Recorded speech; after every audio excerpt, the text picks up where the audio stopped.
Yeah, it's been wretched trying to you can't get any information about anything. I can't Nope. even when I'm looking to make a purchase, I can't find information about things to buy. Yeah. I'm so flooded by AI and advertising content. Their attempts to Oh yeah. extract money from you have at last gotten in the way of their Of ability to extract money from you. yeah. I It's just and it's funny because these were the premonitions or whatever that people had, like say 15-ish years ago. They're like, this is probably what's going to cause the internet to implode in the next 5 years. Except nothing ever happens as fast as you think it does. So now it's like 20 years went by, and now it's happening, and Mhm. we're like, okay, well, uh, why didn't we? Well, whatever. Yeah. Anyway, Yeah. it's almost like certain things were well balanced, and we had we looked at it and said, okay, like for things to work globally, we have to have these tenets. And then over like the course of a couple decades, they just threw them out the window to make more money. Everybody Yeah. did it, and then now it's collapsing. So The problem was that we had a nice thing, and we Ooh, can't have those. We yes, forgot that we forgot yes, that we're yeah, not allowed. It's yeah, against the rules for us to oh, have nice things. yeah. if you wanted a nice thing, you gotta make it yourself. You gotta yeah, Sure. the Yeah. Yeah. world is Yeah. But fucking that was supposed to be the whole revolution of computing. You make it for yourself and it's nice, and it's software. So you can just copy it out and everybody can have a nice thing. And then we managed to just destroy that by moving things to the cloud and having it everything is a subscription based thing. We can't share anything anymore. It's awful. Nothing ever works the way you expect it to. Anyway, sorry, I could rant about this forever. I hate it all. And now we're gonna do it with genetics too. Yeah.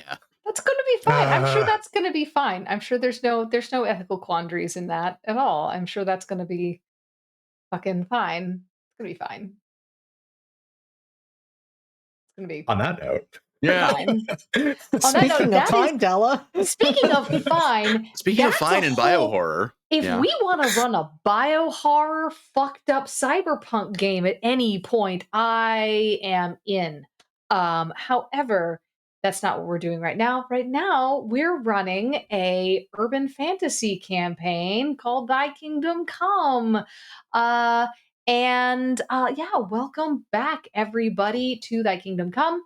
Last session was pretty weird. We were all a little silly, and we Want to maybe go to made the some library. silly choices that involved a German brain in a jar being taken to a library. Um, last we well before we get into where we were last week, let's talk about where we are this week and who we have with us. Unfortunately, who we don't have with us is the wonderful Amber, who is not available tonight. They are going to be back next time, and we miss them very much. Ordinarily they play Imogen Warwick, uh who is, as stated, going to be taking a brain in a jar to a library. So tune in hopefully next time to see them. Next up in our roster, though, is Bedlam. Hello, I'm Bedlam. I'm playing Jerome Nears. I did miss last session, so I think some of these things are going to be a surprise to me. I have also not gone back and watched the VOD yet, so we're going to see where this goes. Play to find out, right? Or in my case, not play to find out. Okay, anyway. Playing Jerome Nears, who is, just this kid in high school trying to get by. He might be some sort of a, I don't know, demon worshiper. But yeah, it's fine because he has actually a very wholesome family. What's it called? Relationship, especially with his and his coven, very close, very very wholesome. Except things are happening and tensions are rising. Might be coming to find out that maybe it's not as wholesome as it seems, but that's fine. That's cool. That's good. And yeah, so he's a tainted, playing that playbook, and yeah, we're gonna find out what's happening with this German brain in a jar? Question mark. All right. Yeah, pretty much. Yeah, that's we're gonna find out. We're gonna find out what happens. Next up, we have Brendan. Hey everybody. Yeah, my name is Brendan, he, him, and I am playing Sefer, they, them, Teenage Frankenstein, thembo. Really going through it. V2 rocket in a trench coat. Yeah, just telling terrorists they're not my dad, and debating Hegelian dialectics with a Nazi brain in a jar. You know, queen shit. Mm-hmm. Mm-hmm. You are right, technically correct on one count. The terrorist is not your dad, technically your uncle. Uh, though also I will say the brain in the jar is not a Nazi because Nazi Germany never Didn't happened in exist this in this universe. timeline. Yeah, Yes. yeah. This Yeah. is a zero Nazi timeline. Fascism in this universe it has is actually universal and not Is something this we just fought a this war is about. actually just It's where we're it's living? actually Yeah, just the yeah. world. Yeah, This is just what the world is. Yeah, yeah. yeah, So not better. yep. Just Uh indecipherable from the background radiation. precisely. Moving on, JD. Hey, I am JD. In this game, I play Saint Soren Augustine.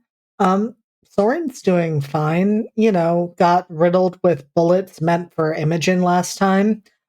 Discovered that he can bleed, but it doesn't really look like blood. So we're learning new things about ourselves. We've now tried cocaine, killing a werewolf, and getting shot. So let's see what we do next. Normal teenage growth. Yeah. Exactly. I mean, if your high school years didn't look like this, really, what were you doing? Did you even go to high school? Hey, like in certain parts of Maryland, they just call that Rumspringa. Yeah, exactly.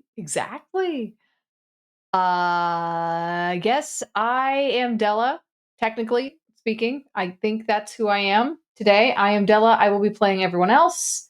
And that's all I have to say about that.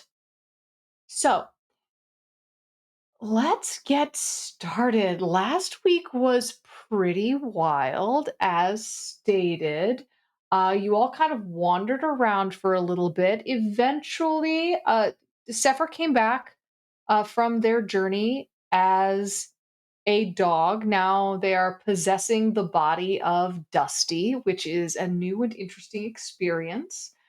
Um, and then everybody went off on a wonderful little quest to try to find Sefer's body. So they can eventually reunite their Athenor with their physical self. Because uh, people in general aren't supposed to be just naked souls running around, but even less so are uh, homunculi. So yeah, so Sephir's running around just a soul barely clothed in a dog, and uh, Not even technically a soul. Like doesn't even actually have the structural integrity of a soul. no, the fact that you've maintained cohesion for this long will be the subject of probably the Germans' next several papers.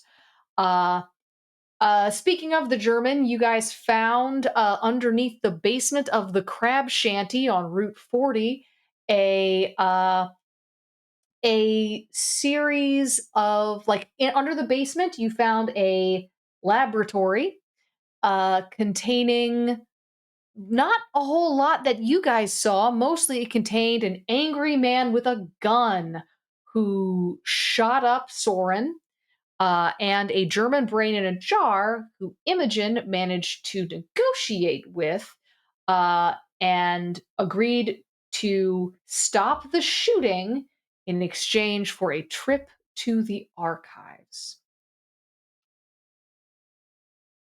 Strangely enough, your friend Jerome, who was with you this whole time, present, but unlike the way he ordinarily is, was much more faded into the background. this is probably a skill, Jerome, that you've probably had for much of your life. A lot of members of your church kind of cultivate this sort of skill of like, I don't really want people to see me right now. And sort of develop this sort of very social skill of fading into the background so that people just kind of, you're just part of the scenery.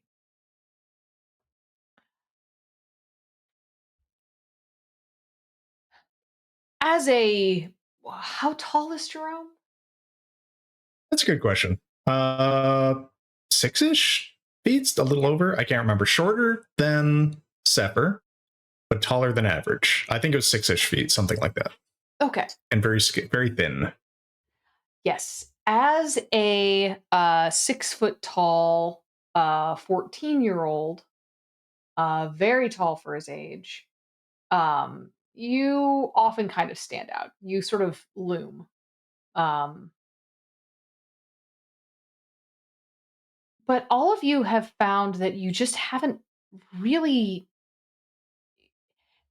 noticed Jerome in this span of time. And it seems a little strange that he wasn't there with you, but wasn't he there with you? Jerome, as you guys were walking away from where you reunited with Sefer as Dusty, as you were trying to find a place to, how were you going to get to Sefer's body?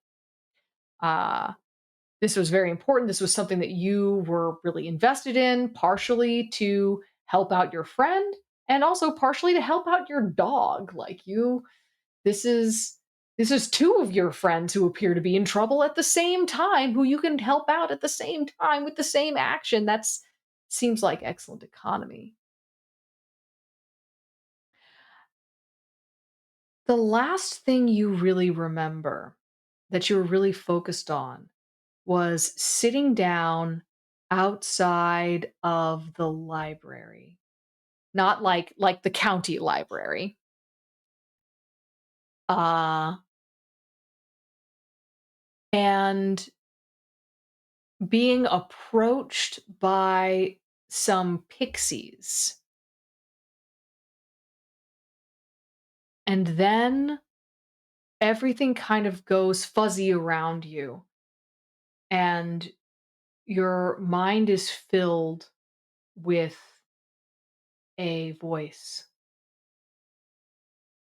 Jerome. Jerome, can you hear me?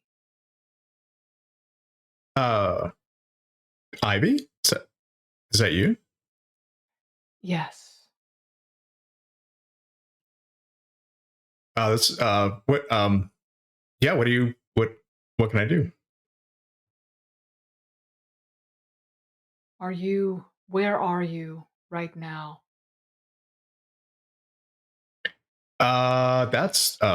That's a complicated question. Back in my hometown, searching for my friend's body, and Jerome sort of kind of sends him a kind of like a mental image of sort of like what has been happening, because that's quite a bit. And like, yes, suddenly having a friend in Dusty's body and uh these pixies, some confusion about the pixies.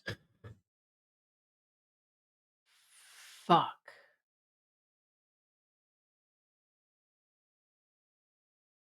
This is probably the first time you've ever heard Ivy swear. Or you've actually never heard Ivy swear before. And for a second now, you're kind of wondering, is this. I'm going to have you. Why don't you roll for me? Yeah, There's yeah, some because like, doubt now. is Is. this Hmm. this Ivy? Like, that's strange. Why would Yeah, why don't so you. vulgar? Oh, what am I rolling for exactly? Let me see. Heart, You're. mind. Ooh. It should be mind. Give Well, I'll give me a you. reason. Give me a reason why it should be heart instead. or spirit? Give me a reason. Yeah. Okay. Well, it's not spirit. I don't think I'm doing anything that would require me to like, do anything magic or channel energy or what have you. But maybe intuition would be closer to heart, as far as like having a bond, a connection to Ivy that would be more related that way, as opposed to Jerome doesn't tend to rely on his pure intellect. He often is driven by sort of his more of a feeling and intuition of how things are going. So it would be more intuition based than logically trying to figure out like, wait, statistically this is not something she would say. It's more of a, this doesn't feel like Ivy. Okay. Yeah. Roll with heart. Yeah, well, my roll failed either way, but it made for a better story. Cool. That was just that was a 3 total. So. 3 total. Okay. Yeah. What is your heart? My heart is a 2, so that was a 1. The roll was a 1. It's 2d6. Sorry. You can't roll. Oh, 2d6. Never mind. You're right. I thought it was 1d6 for some reason for that. In that case, it's a second 1, so that's a 4. Okay. All right. We love to see it. We love to see it. But thank you for catching me on that. For some reason, I thought a regular, like normal rolls were 1. It's been a bit. So. It's fair. It's fair. No, all 2d6 in this game. But yeah, a 4. This isn't Ivy. You don't know who this is. You do not know, but this is not Ivy. Jerome, it sounds enough like Ivy that you're like, this is weird, but this does not appear to be Ivy. So I think Jerome gets a little panicky at this thought. I think the idea that somebody can actually connect with him and like talk with him this way and it not be Ivy, he gets pretty panicky because there's a lot going on. There's a lot of like church-based like Children of Madam stuff that's going on with a lot of like hatred rising. Like who knows what else is out there that could have this ability, trying to get into his thoughts and maybe try and find a way to get to the real Ivy. So Jerome is just immediately like, you can't, you're not Ivy. You can't be Ivy. You're not Ivy. And it like, I don't know who you are. This is like, and just sort of tries to shut off like this connection. Roll if you. How are you actually mechanically trying to shut that down? Because that's going to be a roll. I don't know if Jerome can, right? Because Ivy always reaches out to him directly, but he does his best. He tries to just kind of like either shut it off, like say with like some spirit ability, which I don't know. I see. Yeah, maybe I could use a let it out. You could use let it out. Yeah. Come on, all that costs you is corruption. Unless there's escape situations with blood, so that's more of a physical one.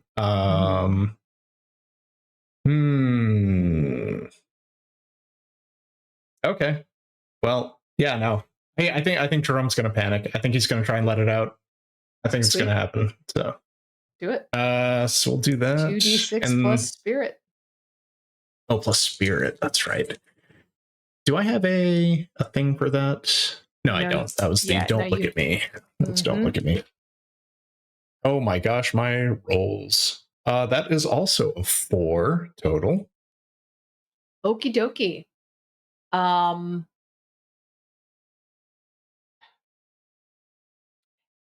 Jerome, it's Tia. What the fuck? Tia, why are you talking to me like you're Ivy? Like what? I'm not talking to you. Is this a dream? I can speak to you in the real world.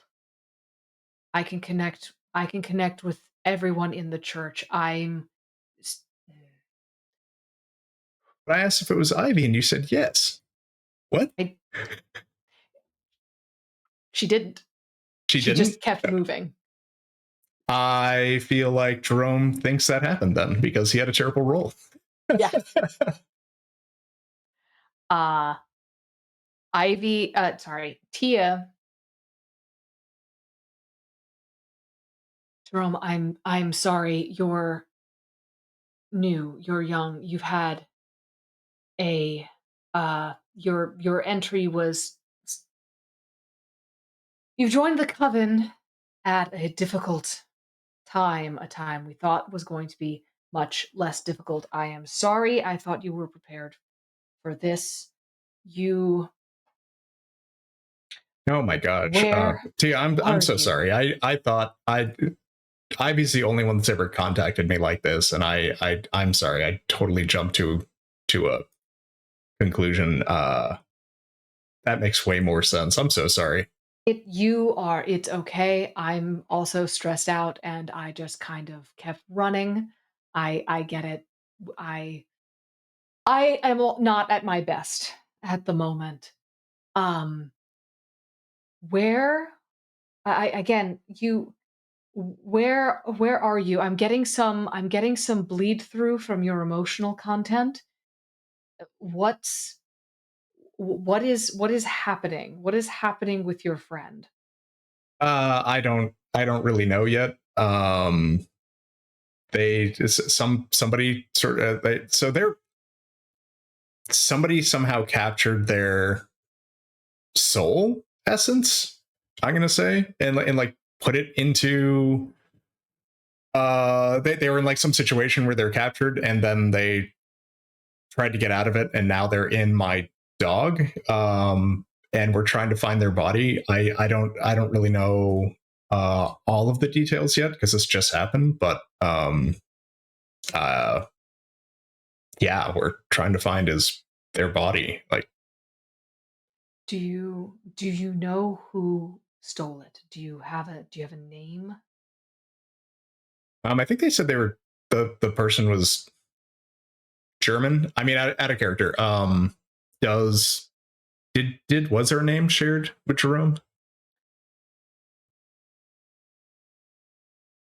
Brendan, Mhm.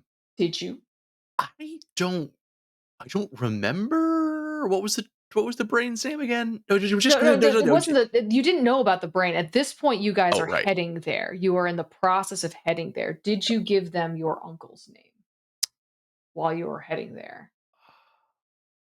I think at the time, no. Because remember afterward, I remember we had this whole conversation about like how many people we were going to tell about the situation.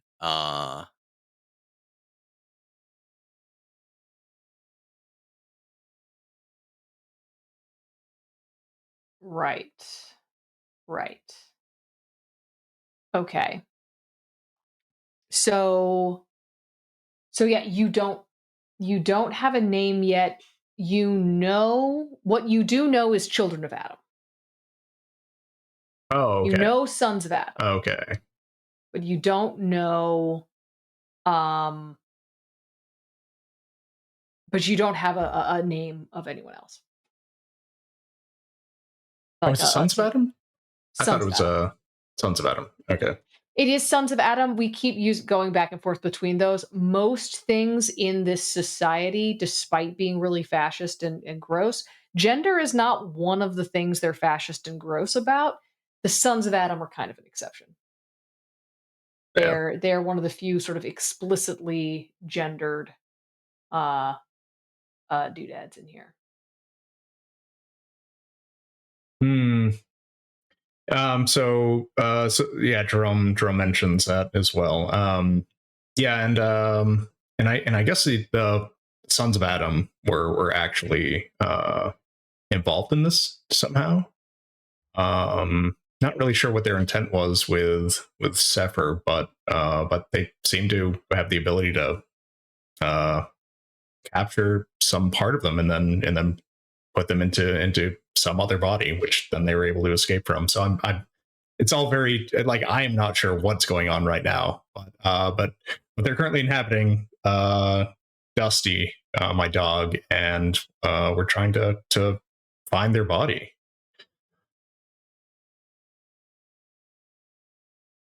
You you're moving. Your body is moving. You're following your friends kind of on autopilot. You're getting into a car, you're getting out of a car. You're sort of drifting kind of in and out of this conversation space. You're getting the feeling time is not moving normally as this conversation is happening, but your body is moving, sort of following along your friends with your friends, more or less making the same choices you would make. At a certain point, they all go into this basement. Do you go down with them? Do you go down into the basement? Imogen uh, finds a set of brass knuckles that makes them like want to punch the shit out of things, and she punches the shit out of a door, and like busts through, just straight punches through the like storm door to the basement. So I Uh, guess the question is there something about the conversation that I'm having with Tia?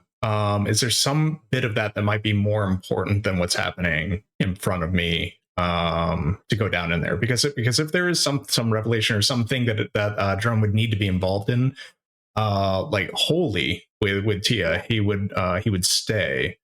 However, if not, if he's just sort of giving Tia kind of updates as to what's happening here, then Jerome would join his friends. what you hear from Tia is the coven has made certain deals with the sons of Adam for protection, for our safety, to keep them off our backs. Between the vision that you had when you last visited Ivy and this, it is becoming clear that the sons of Adam have no intention of abiding by those bargains. It is essential, Jerome. So hearing that, you now have the opportunity. Those are the words that are given to you. She does not go on. You have the opportunity to follow your friends down the steps or stay up here. Yeah, I think Jerome would follow them down. If anything, that would sort of um, spur on kind of like having a like resisting against the sons of Adam. So like while he would be very surprised to find out that the coven is actually like working with the sons of Adam, and he's not pleased about the idea that there is a relationship there other than one of actually just pure contention. Yeah, Jerome would go downstairs, yes. Okay. It is imperative that you keep your friend's soul, and you can hear the air quotes around soul, that you keep your friend's soul away from them. It is of utmost importance, Jerome, that they do not get access to their soul. Okay.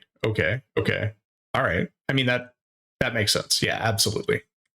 You've Also, does Tia know that Sefer is a homunculi? evidently. Interesting. All right. Tia's more connected than I thought. All right. So yeah, absolutely. I mean, this is relevant to Jerome's like interest in his friend, so for sure. Jerome, where are you right now? You've moved. I can't quite see through your eyes. You've moved from where you were. Yeah, we're at, is this the crab shanty we're at now? Is that true? Yeah. It is. And you sort of, there's a guy up there holding something. Um, this is, sort of, again, in that way, things in dreams. None of this feels really real or super relevant. Certainly not as relevant as the conversation you're having. You know that this is actually a Sons of Adam like hideout. Okay. Okay. Cool. So yeah, Jerome lets to you know. We're going down into the basement of this crab shanty on Route 40. That seems to be an actual secret maybe location that or at least a location that the Sons of Adam use. There's somebody here. They might be Son of Adam. I'm not sure. Interesting. You is your friend with you? Yeah, Is yeah. the As much as they can be in Dusty. Yeah, absolutely. you need to you need to get them away, but let me give you something. I want you while you're in there to plant a bug. I want to know what they're thinking. I want to know what they're doing. A bug. Like Yeah, like a like recording device. I don't think I have one of those on me. I but yeah, that would make sense. I'd like to do that. I can give you after I end this space in which we were able to have this conversation, I can give you about 60 seconds of invisibility. Paint this symbol on the wall, and suddenly in your mind is a an infernal rune, like emblazoned into your memory. Not it it It's kind of one of those things that, because it is infernal, but so are you. You know, this is the kind of thing that would probably hurt someone else to look at, but for you, it's just like, okay, um, draw this on the wall. It needs to be drawn in blood, and we'll be able to hear what they say. Jerome's hands are going to be all scarred up from all this drawing in blood. The A lot of yeah. drawing in. That is a Look, thing, to yeah. be fair, that Jerome did know was going to be Yeah, part yeah. of bloodletting. Is just kind of a satanic Oh thing. yeah, I guess absolutely. the question is like, so like, does this cult, like, do they do the thing they always do in TV where they're always doing it across the palm, where it's like, No, guys, there's so many okay, important tendons in there. right, How are we yeah, Yeah, supposed to no, do no, no, our no. Dark Lord's work with fucked up hands? Come on, you're not So no. following robot You can always do Satan. the it's the anime thing, the biting of the thumb. Yeah, Yeah. yeah. It's biting the thumb, pricking the finger. Come on, your mom No, no, carries those biting little biting hurts though. I think he's got a little lancets. knife or little something. little, That's little a little lancets, yeah. you know, Yeah. Yeah, the professional cultist. Yeah. professional cultists. Those little diabetic test thingies. You know. That's why a properly prepared cultist usually just sharpens their teeth. But anyways. You know, you have met a couple people who do that who've done that at the snake pit. I believe that. They don't. I would fully believe that at one point Soren tried chewing on his mom's nail, like a nail file, and immediately was like, "Nope, never doing that." Like, I fully Uh, believe that you saw somebody with sharpened teeth and were like, "That looks sick," and tried biting on a nail file to like file your own teeth, and were like, "No, this feels so bad." Jerome did. Jerome Like did. Jerome. Okay. Yeah. Yeah. Yeah. I don't think Bedlam ever did that. No. You said Soren. So I was Oh, confused for a second. So yeah. the Oops. okay. So he's got a little blade or something. He slices his Yeah. thumb yet again, and then tries to accurately draw on a wall. This in maybe behind a thing somewhere not obvious. Jerome's wits are about him enough to be able to keep it a little surreptitious. So yeah. Do you have any questions for uh there's some stuff happening. Some stuff is moving through the air. People are shouting. There's a little robot following you guys now. Um Everyone's kind of leaving at this point. Do you have any questions for Tia before she drops this sort of conference space? There's a lot going on. I think Jerome would be, he's going to want to find out more about this relationship that the Coven has, but this doesn't seem the time and place to really start grilling Tia about it. So he just tries to get that done, and then generally like yeah, I guess he's not able to do a whole lot more. He was in the background during that entire last session, so he can't do anything major or influential. So mostly just following Tia's directions, trying to find a spot to draw this thing, and then following the group out. Okay. I would like you to make a quick blood roll for me. A blood roll. Let's see what happens now with these dice.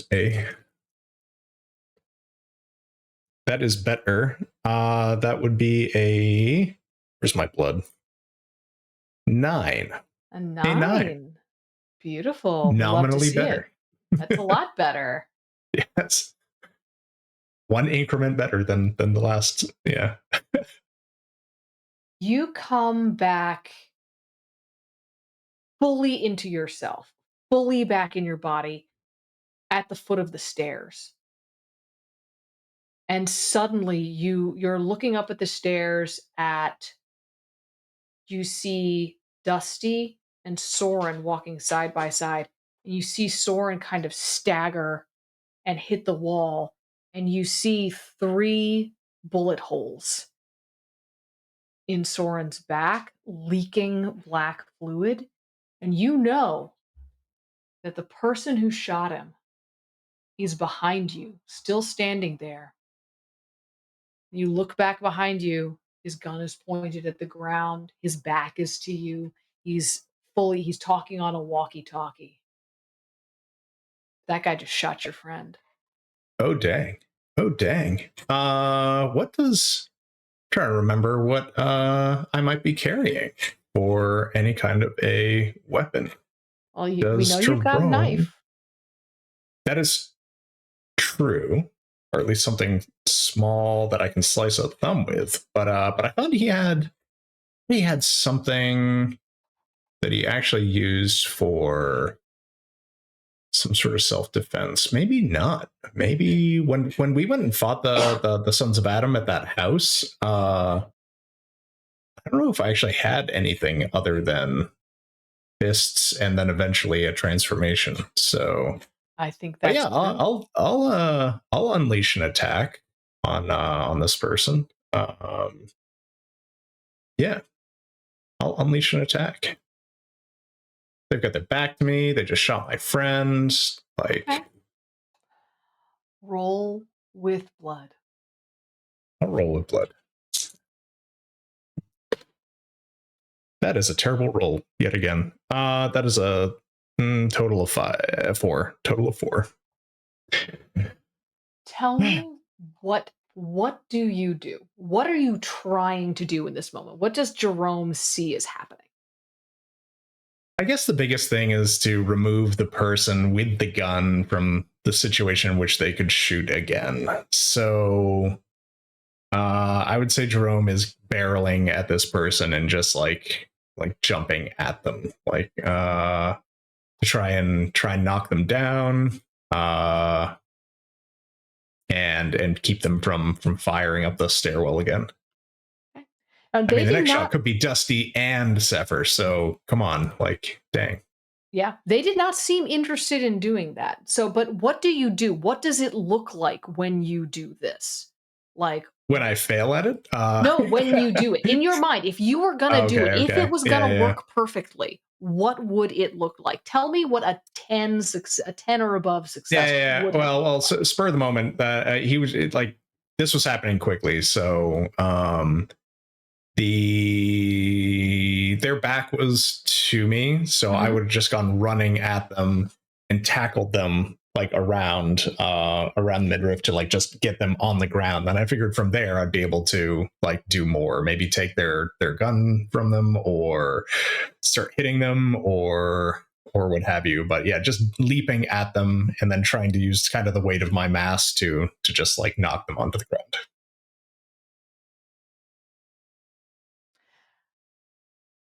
So here's what happens when you fail a whole lot. I get to make some moves. Yay.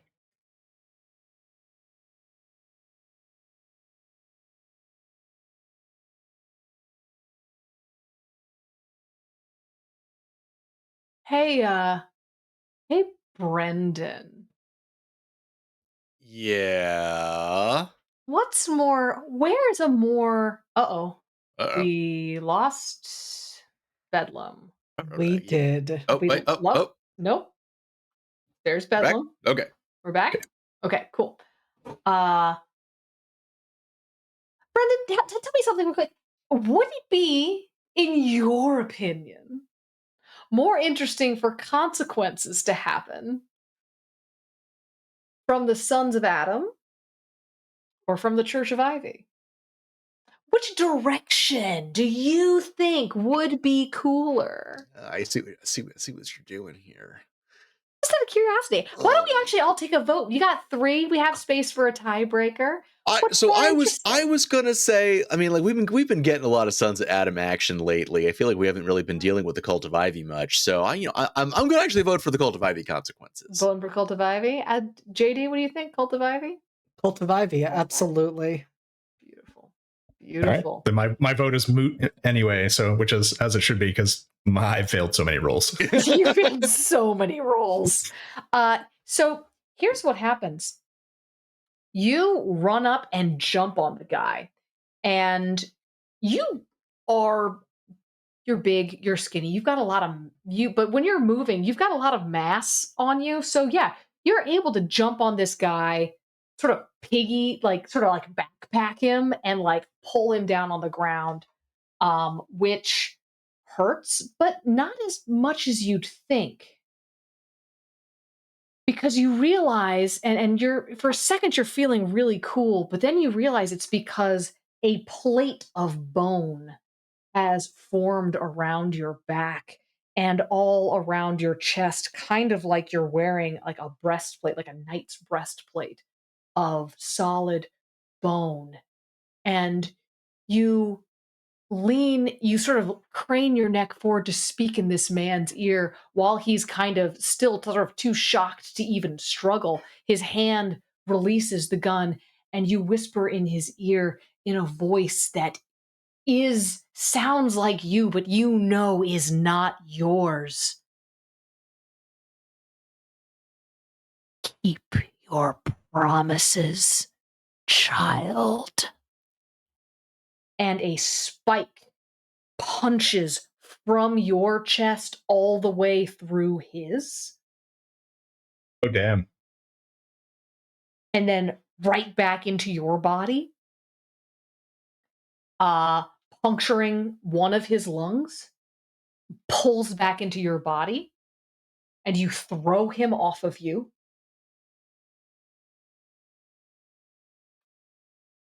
When you stand, and then you stand and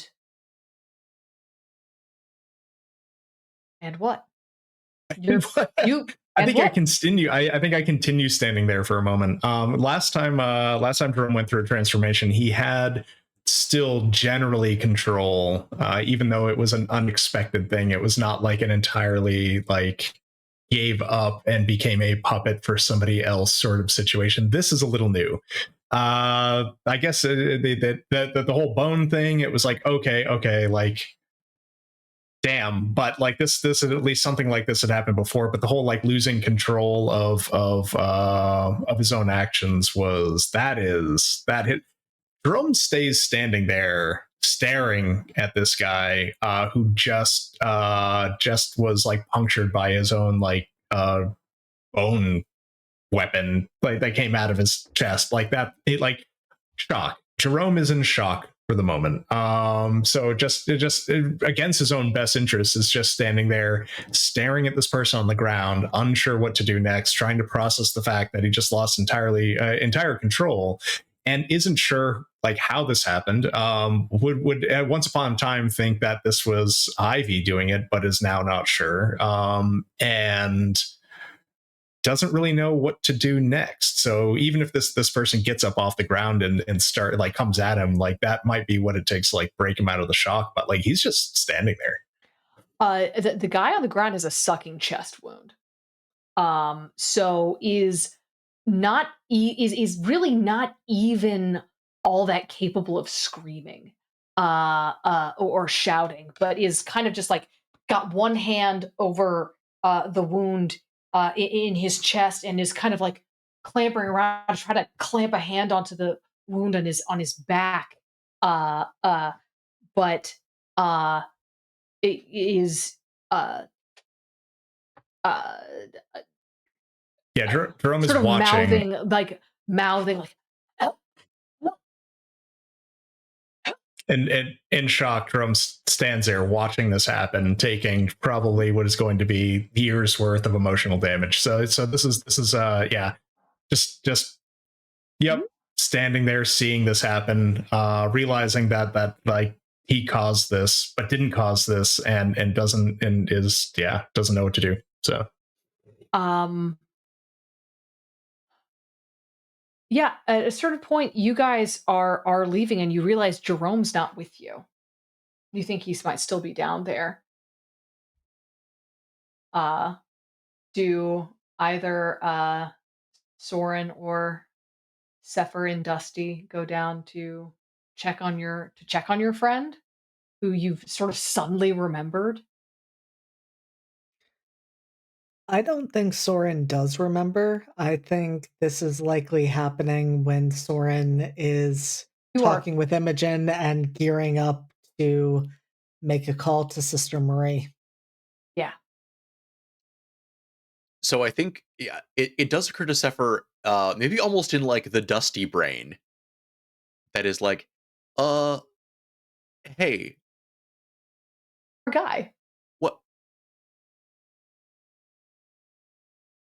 Hang on, wait, oh, hang on, wait a second. Wait, you smell? Wait,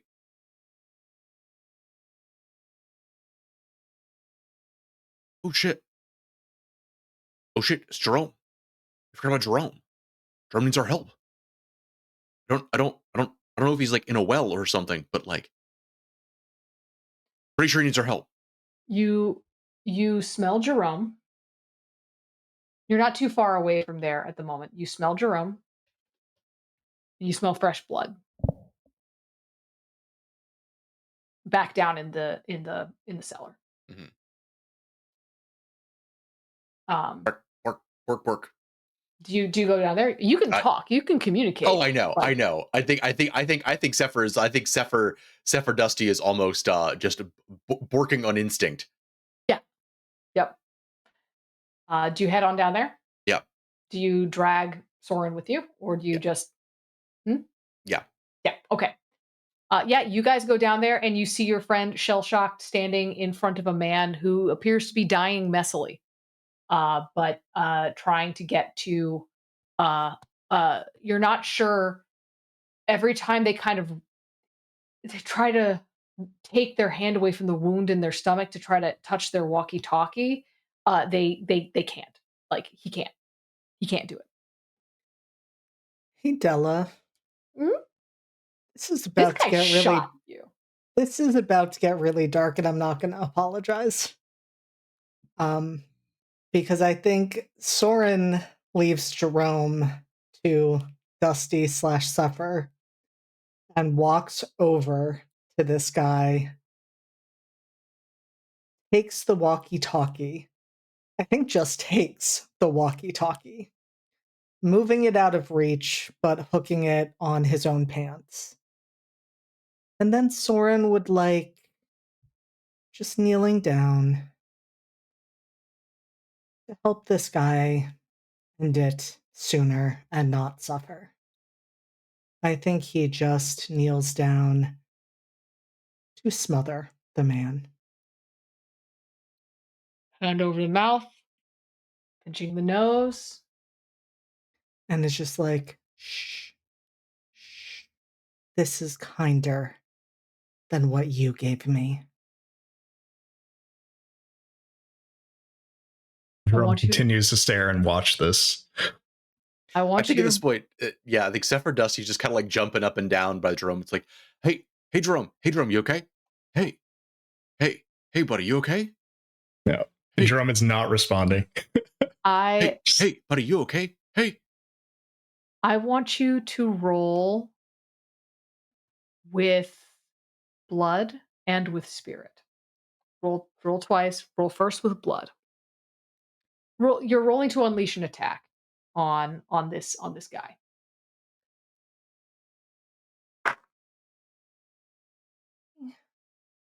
With blood, that is a 9. Okay. With spirit, that is a 10.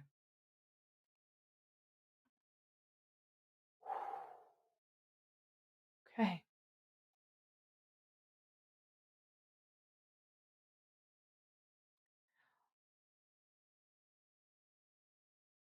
What it takes both longer and longer than expected and shorter than anyone is comfortable with for this man to die.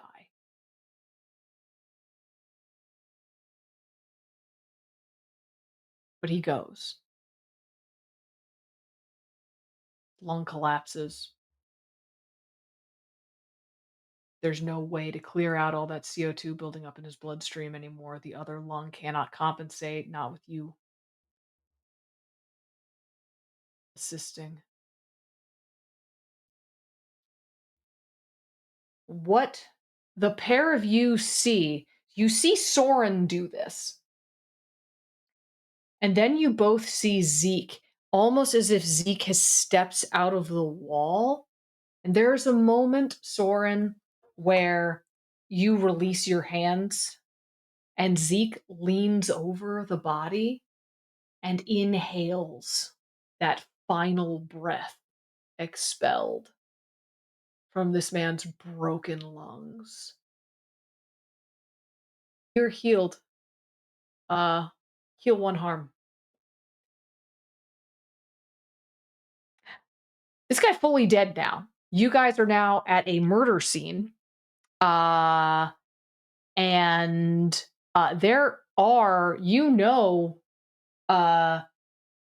Sefer, that your uncle is still down here, and the brain is gone, the goon is gone, your uncle is still down here, and your body is still down here.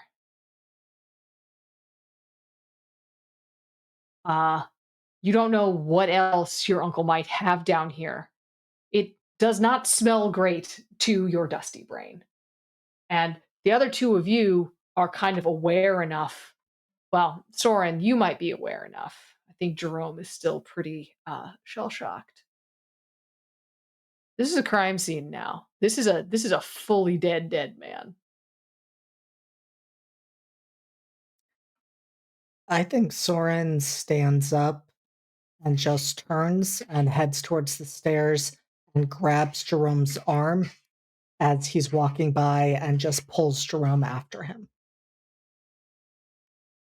Yeah, Jerome lets you pull him. This is a lot, but the bad stuff has just happened. This is not a great place to be now, but he would not have left on his own volition, but he's going to be pulled along, absolutely, just in shock and trying to process being not like a murder scene, being a cohort murder, but also an unwilling implement of that murder. It's there's a lot going on here. Yeah.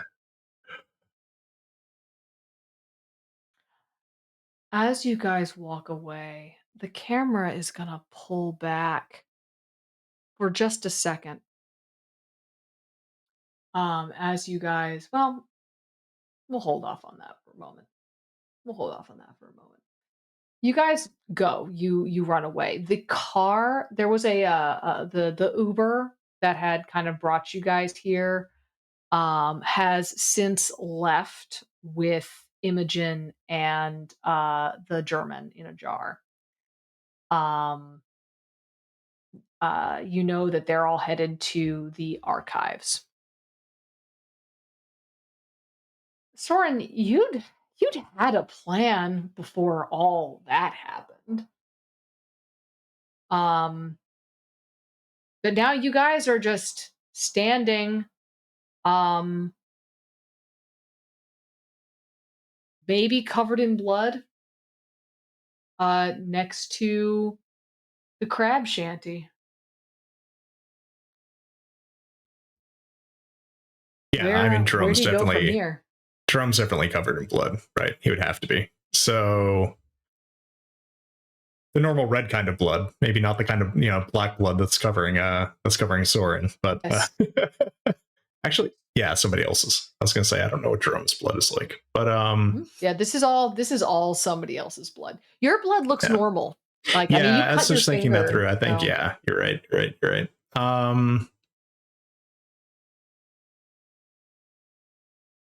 I think Jerome might just start walking back toward like home. Mhm.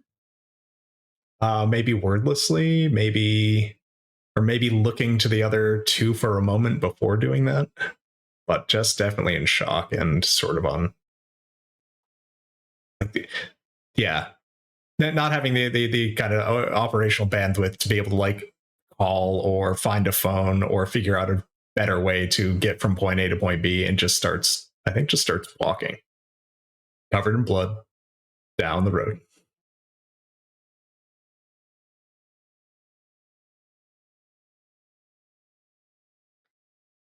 Soren is going to grab your arm once again, Jerome, and just pull you back to face him and say, Jerome, I need you to look at me.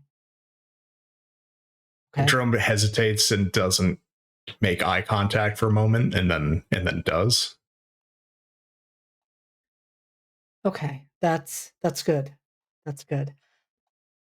Jerome, you are covered in blood and you should not be walking down the street right now.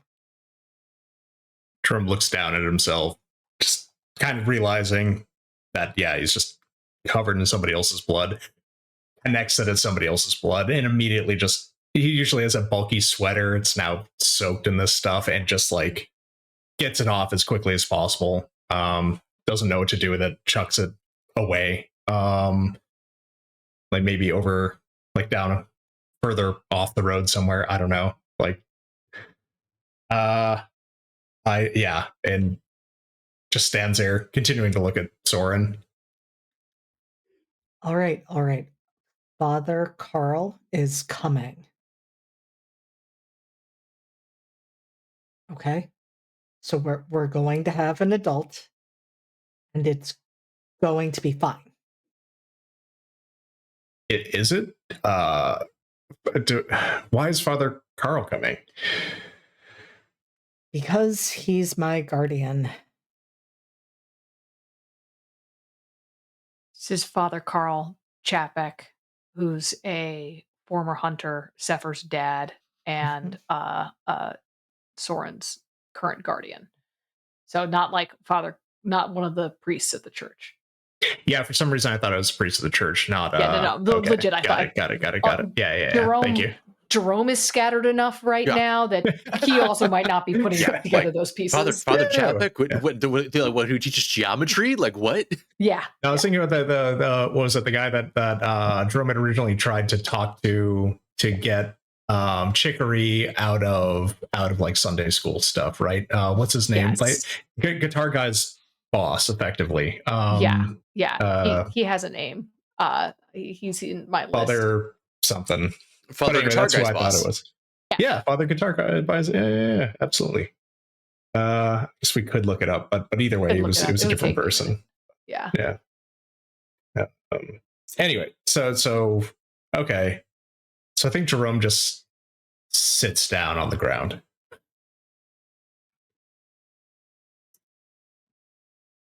That's better than Out of walking the it. street. That's better than walking the street. Without that giant sweater on that he's chucked away, you can see how like completely gaunt Jerome is, something that he tries to hide as much as possible.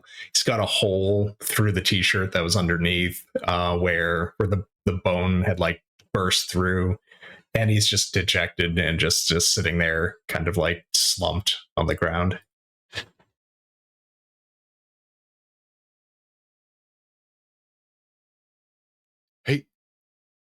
Hey, buddy. Hey, you okay? Hey, buddy. Yeah, just Hey, sorry I possessed your dog. Jerome actually starts laughing at that. That's just too much. Like he just starts laughing. Because he knows it's not Sefer's fault, and just everything that has just happened is just it's too much. So Jerome is just starts like shaking, shoulders shaking, and then you realize he's just laughing at the whole situation, and is obviously still in shock with what just happened, but is just like detaching himself from it to some extent, right? So yeah, Crazy morning, right?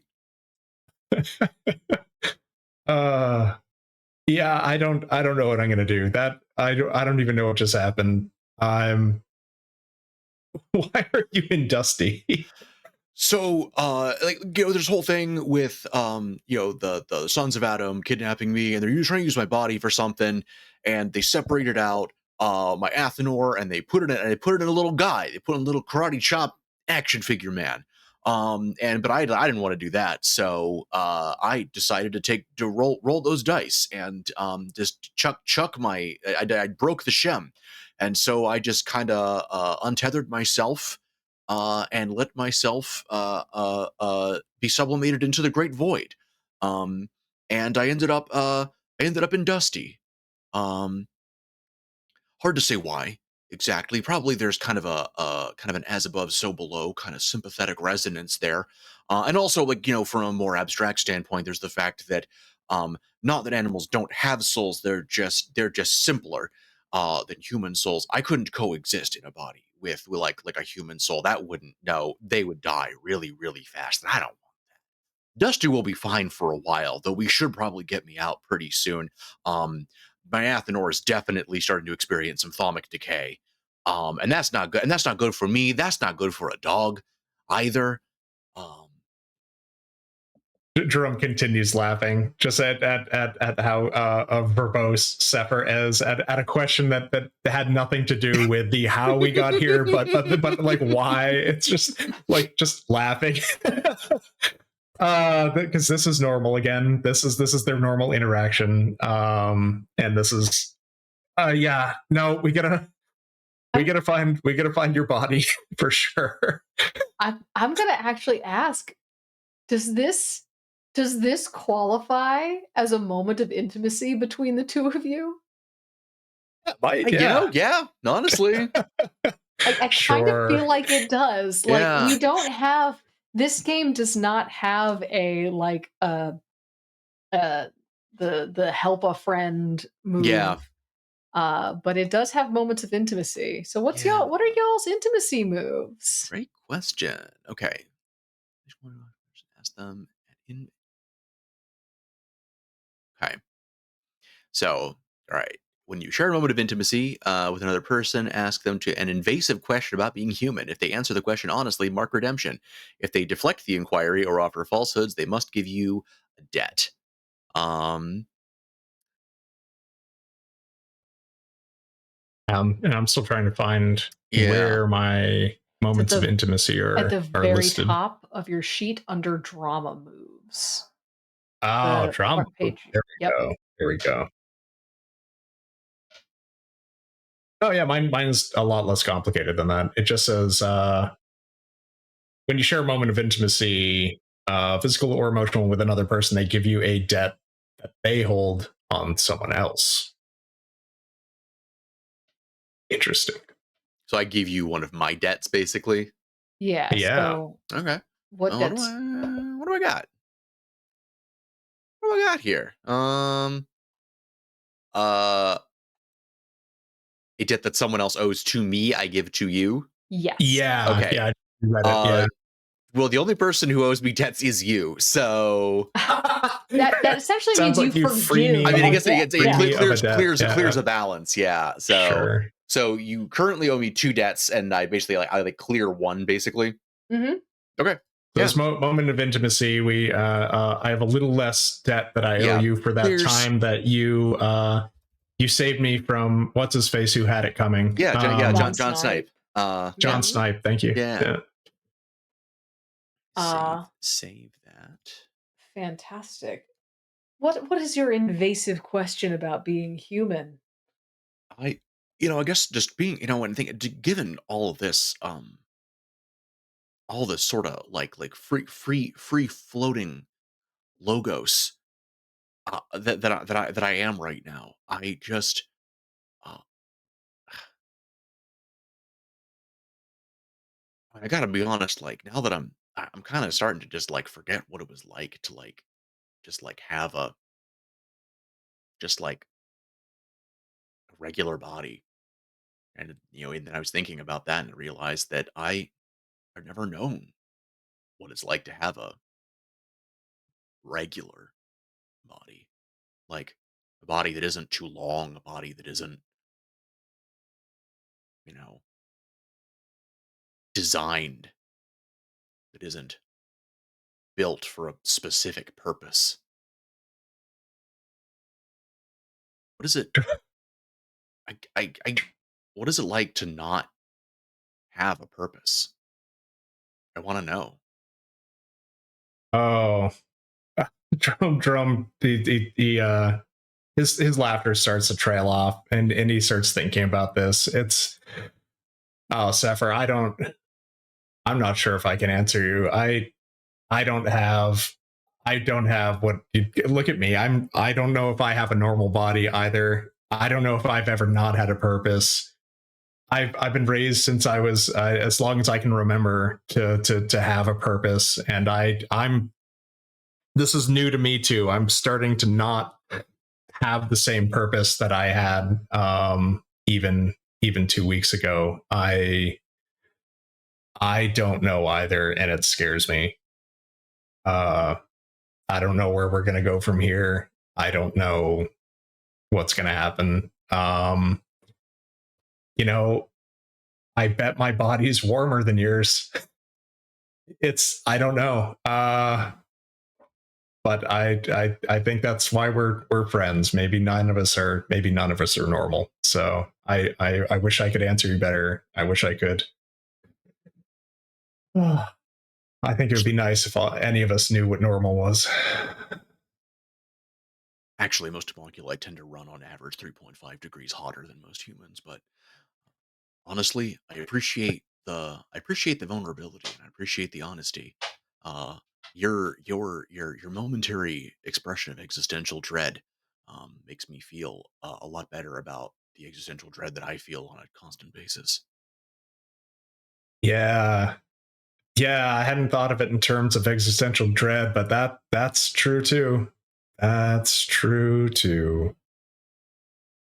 Jerome, that causes Jerome to remember what just happened, bring back what just happened with that man, and he just slumps again. And instead of laughing, he's on the verge of crying now. Yeah, this is a lot. This is a lot for him. So you guys, a car comes and picks you up. It's Father Chapek, who sort of takes a look at the three of you, looks at. Did anybody tell Father when you called Father Chapek to come? You didn't. So Nope. you all just get in the car. He doesn't ask about the dog. He's just like, it's Jerome's dog. Just get in the car. Does Jerome does not pick up the sweater? No. That's fair. The sweater. So just so we're clear, we are leaving a very obvious thing at the scene of the crime. Okay, yeah. Let me do a quick luck check on this one, actually. Brendan, roll mind for me real quick. You're rolling mind in place of Father Chapek.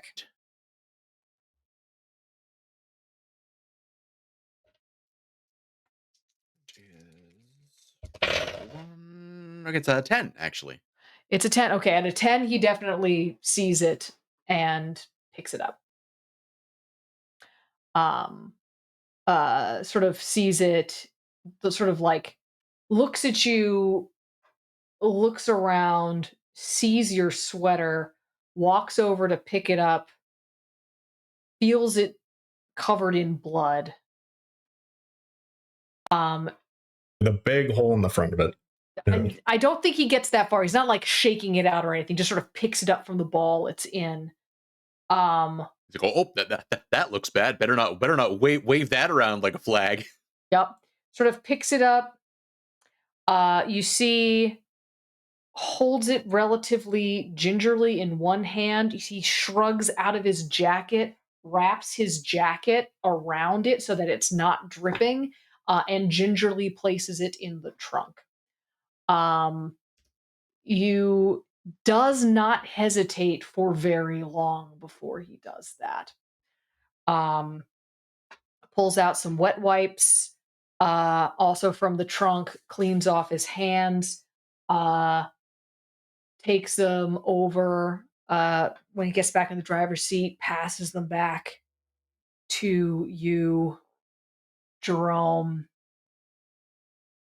and you guys drive away wordless.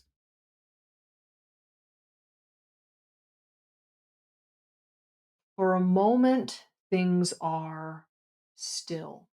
We see the parking lot. Then back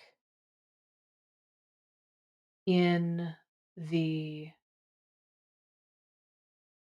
room where the man is dead in the hallway. We see Anthony Chapek walk out. And now, having just seen Carl, the sibling resemblance is pretty strong between them. Their faces are different, but that expression, that resigned, dutiful expression is the same. Anthony looks at the dead man and sighs. Walks back into the office, into the lab room where he has Sefer's body stretched out on the table. Cracks his knuckles and says, "No time like the present." And boots up a wetware computer that starts running lines of code just across the screen in a language unfamiliar to, you suspect, any man living. And that's where we're going to take our break. Okay. That sure is a place to take a break. Yeah. But we took his German brain away. You took his German brain away, but that brain was pretty spacey. So, maybe he's going to get better work done without the brain. Who knows? Maybe that's what Chapek thinks. Find out in 10 minutes. Yeah. Fantastic. Hello. Welcome back to Thy Kingdom Come, where we have been having quite an evening. If you are just checking in with us, we have uh, uh, discovered that the sons of Adam and the cult of Ivy have had some kind of agreement that the sons of Adam are now reneging on, which is very not chill. And the Church of Ivy, the cult of Ivy, is not thrilled about it. Apparently, so not thrilled about it that Jerome fully killed a guy over it. No, Now, I'm sorry. that's Jerome crippled a man. no. Was it even Jerome? Was it Jerome? I mean, there's a free will question happening here. Maybe Jerome was used as a tainted might be. Yeah. You know, to Territory. You give away your rib bone, and this is what Other- happens. Other duties what as happens. assigned. Other Yep, duties as assigned, occasionally acting as whatever sort of useful tool your patron needs. And apparently your Yep. patron really wanted to spike someone through the lung. Well, we're certainly gonna pull on that thread because Jerome currently doesn't even know if it was his patron, but signs point to yes. So we'll see. You know? I will say so. Something interesting that has also happened in the meantime. So with that intimacy move, I marked a redemption, and that filled up my redemption track. Interesting. Very cool. What happened? So I take a redemption advance, and in this case, the one I have chosen to do is to rewrite an instinct. Ooh, what is your new what instinct are you rewriting? I am rewriting the instinct to serve the powerful. However, what do I want to rewrite it to? I'm not totally sure. So I'm gonna kind of put this to the group. I'd be interested in hearing some pitches. So what would Sefer be going through that would cause them to not want to serve the powerful, but maybe fit that puzzle a little bit better with their I was personality? trying to think of it in terms of their question that they had about like not having a purpose. Right. I was thinking about trying to like get away from the concept of service as like, you know, like being a tool, like having an explicit purpose. And I was kind of thinking about trying to be like maybe like to seek things or to seek a purpose, but that feels kind of like something they were trying to get away from, like an entire paradigm there. So So somebody that seems to have been like created for a purpose is finding out that maybe there's more to having no purpose explicitly. So maybe it's a seeking self-fulfillment elsewhere. How could you make that a little more less nebulous? Yeah, a little wordy. Yeah. I okay, there they are.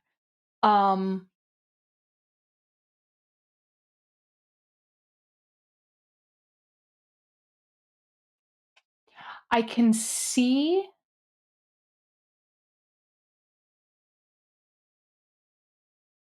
to seek meaning in randomness or to seek I could even see entropy is my new god. entropy is my new god. I could even see to provide comfort, stability, order amid chaos. Because that's kind of what Okay. you were doing there. Yeah, okay. No, I can see that. And it kind of helps kind of square the circle because we're talking about like embracing purposelessness, but also I'm writing an I don't get to get rid of an instinct. I have to rewrite an instinct. It is the purpose is still inbuilt there. So to think of a way to write that as to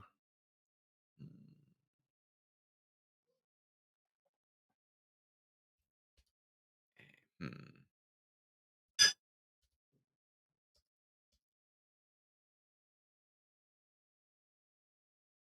Well, okay, we have the gist of it. I'll figure out a way to Yeah. word it. We can move on from here. So. Sounds good. We've got that move happening, which is neat and cool. Also, yeah, Soren did fully kill that guy, bringing his body count up to 3. 3, yeah, you got a werewolf, a vampire.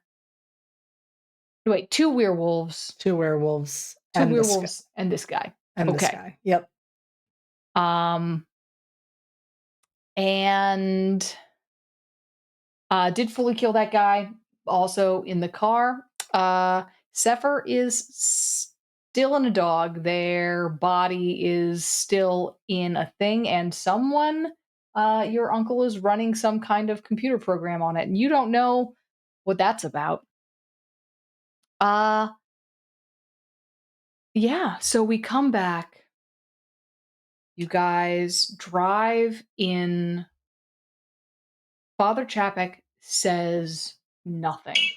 Hands you the wet wipes and just drives in silence back to y'all's house. If no one says anything, he doesn't say anything. I think Jerome makes use of the wet wipes, and that's about it.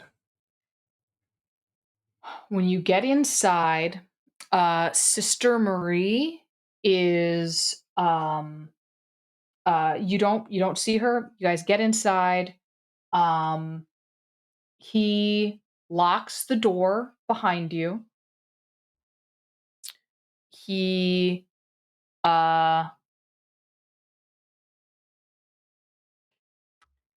he sort of signals to you guys to go down to the basement, doesn't say anything. Signals for you to head to the basement. He walks upstairs. Do you guys head down? Absolutely. I was told where to go, and I'm going to follow those instructions. I'll go along. If you guys hesitate for a long enough time, he ends up coming back downstairs very, very quietly, no longer wearing his boots. And you go down to the basement where Sister Marie is sitting there. There is an array on a table of various guns and knives and other sort of hunters' implements there. And she is sitting there, full nun's habit.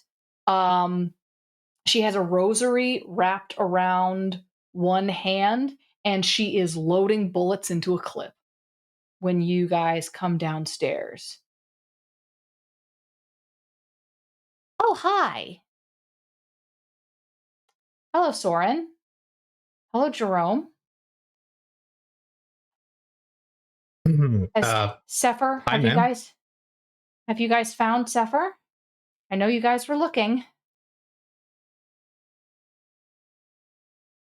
No. I'm trying to That's I'm trying to remember. So we had this conversation about whether to tell them I was in the dog, and I do not remember where we came down on that conversation. You were Yeah. against it. You were Okay. not pro. Okay. But Soren was originally gonna do it anyway. Yeah, no, I think like Jerome kind of hesitates, starts to go in the other direction, and Soren just points to Dusty. Well, I mean, Jerome also just said no, which fit either way. Either no, we didn't find his body, because maybe that's what they meant, or no, we didn't find him, and keeping it, like anyway. But yeah, sees Soren's movement and just kind of clams up a little bit. Marie looks at Soren, looks at the dog. What Well, is there something on my face? What? drops the clip. Sefer? Honey? Oh shoot. That was with my out loud voice. Sorry, it's Well, hard with I'm not always good at differentiating between the inner monologue and the outer dialogue uh while I'm in the dog. Um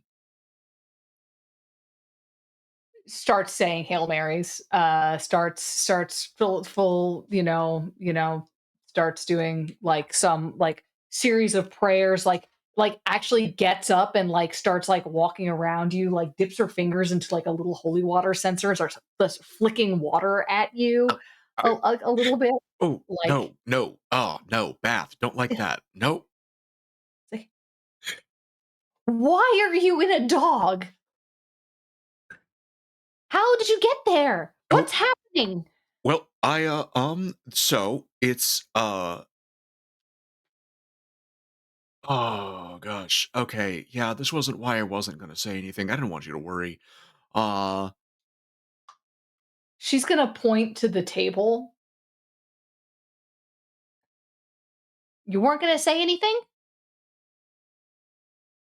it's been a weird morning. It is like 10 at night at this It's been a point. weird day. Weird day. Everybody else went to school. It's been a Uh weird day.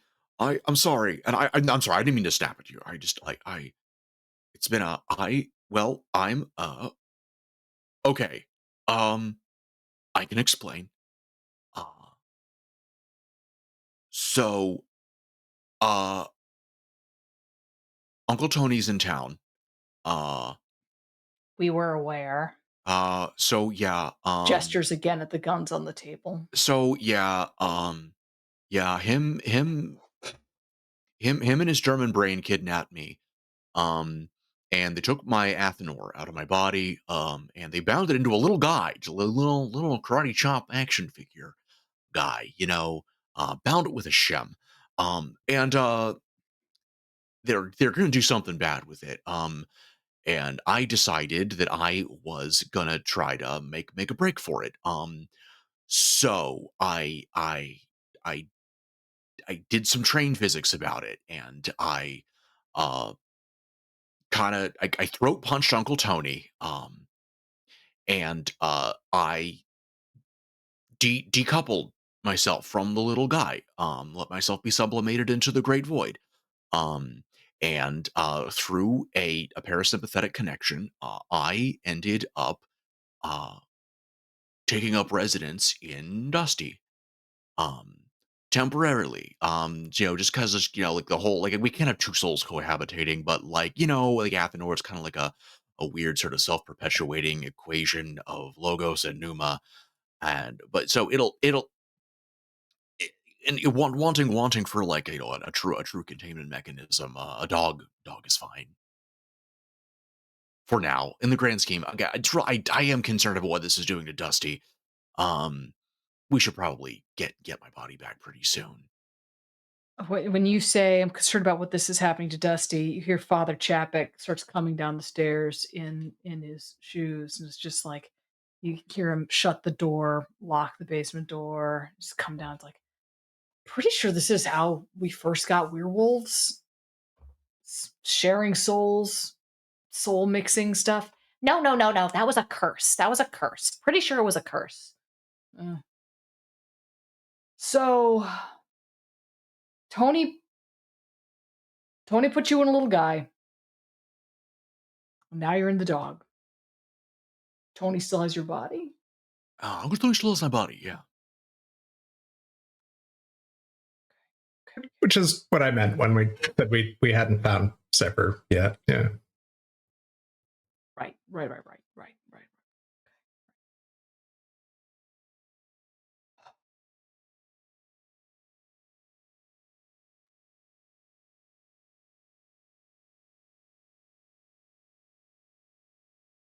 Uh, I'm just gonna ask. So we need to get you back. That's fine. Yes, we need to get your body back. Whose blood were you covered in, son? Looking at Jerome. Yeah, Jerome goes and sits down. Somebody who tried to shot Soren. They might have been a son of Adam. Marie is just jumping. You've been shot? Oh my god! Like jumps up, grabs like a I call it a first, it's not a first aid kit. It's a trauma kit, like off the wall, and is just like, get your shirt off, take this off. Like, and just starts like fussing with the wounds to, um try to patch you up. Does she say anything about the strange looking blood? Go on ahead.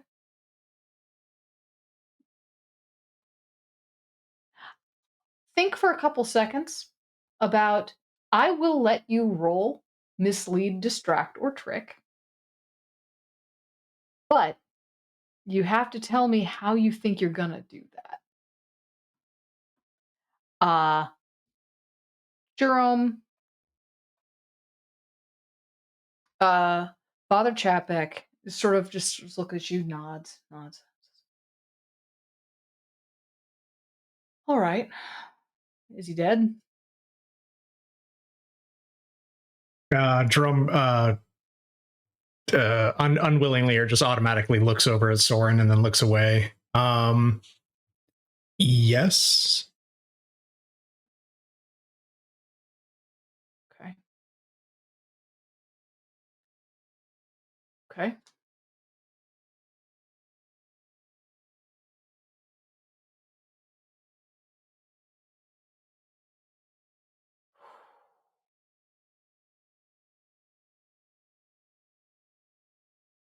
You're one of Ace's, right? You're one of Ace's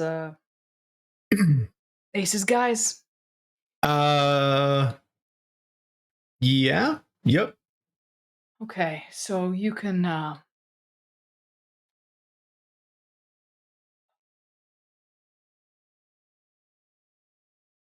okay. Uh he's gonna pull out a card. Like he's gonna pull out his wallet, sort of flip through it.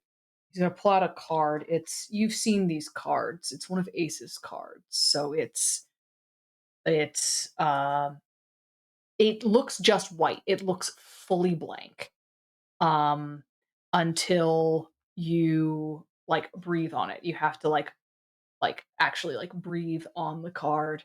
And then you see the name, you see Ace's name, and you see information about the debts involved in obtaining this sort of physical representation of a favor.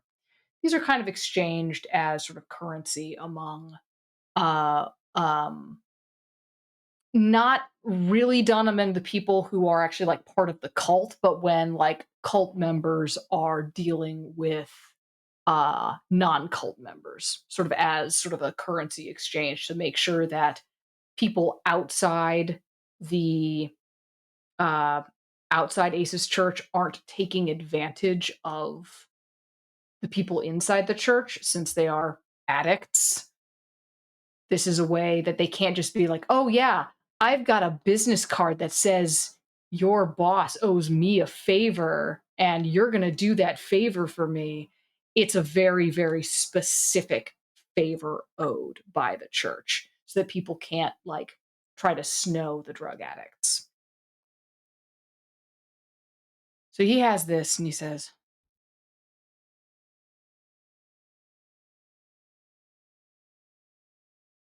"I'm giving you this.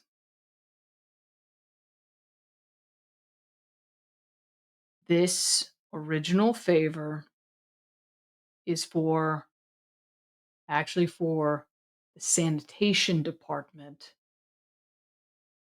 They will clean up after you. Take this. Those guys will clean up for you."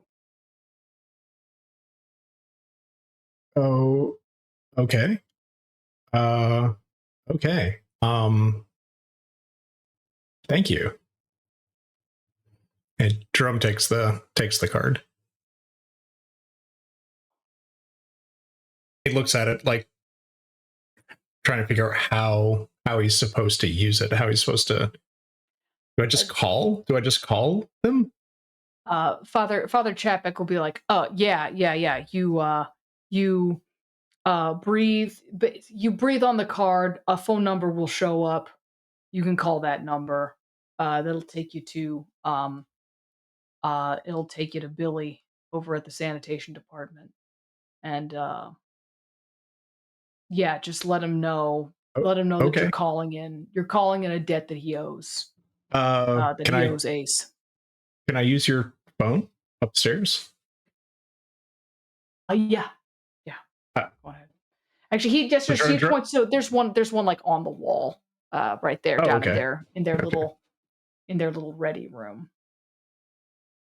So yeah, Jerome's not going to take any time. He's because he's just going to go over and make the phone call. It's brusque. It's businesslike. You say what you need. Billy says, "Yeah, I'll get my guys on it," and then hangs up the phone. Pleasure doing business with you. Hangs up the phone. Jerome's a little surprised at how succinct that was and quick. Does anything happen with the card? Once you do that, after as you guys are talking, as sort of this scene sort of continues, after about a half hour, the card kind of like disintegrates, kind of just sort of turns to what looks like cigarette ash. Like even it has that kind of tobacco smell to it. Um,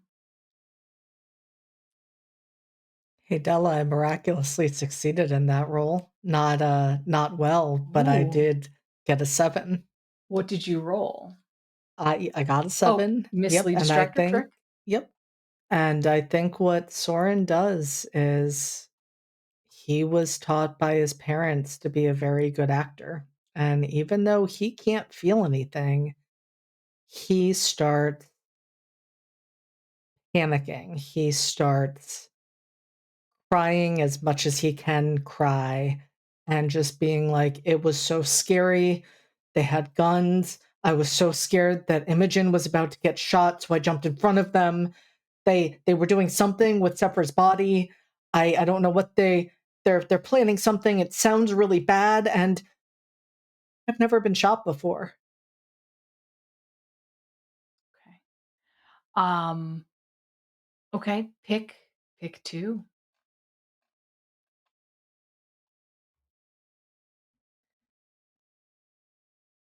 I think I'm gonna create an opportunity to Okay. keep her attention on me as she is cleaning that blood off and to do my best to kind of like ball up my clothes so that she's not going to see the blood on the shirt as much as possible. Mhm. And I think I'm gonna try and I'm gonna say confuse her, but like just by keeping her attention on me and my emotions more than anything weird that might be going on with my injuries. Okay. Okay. Okay. Yeah, she is focused on that.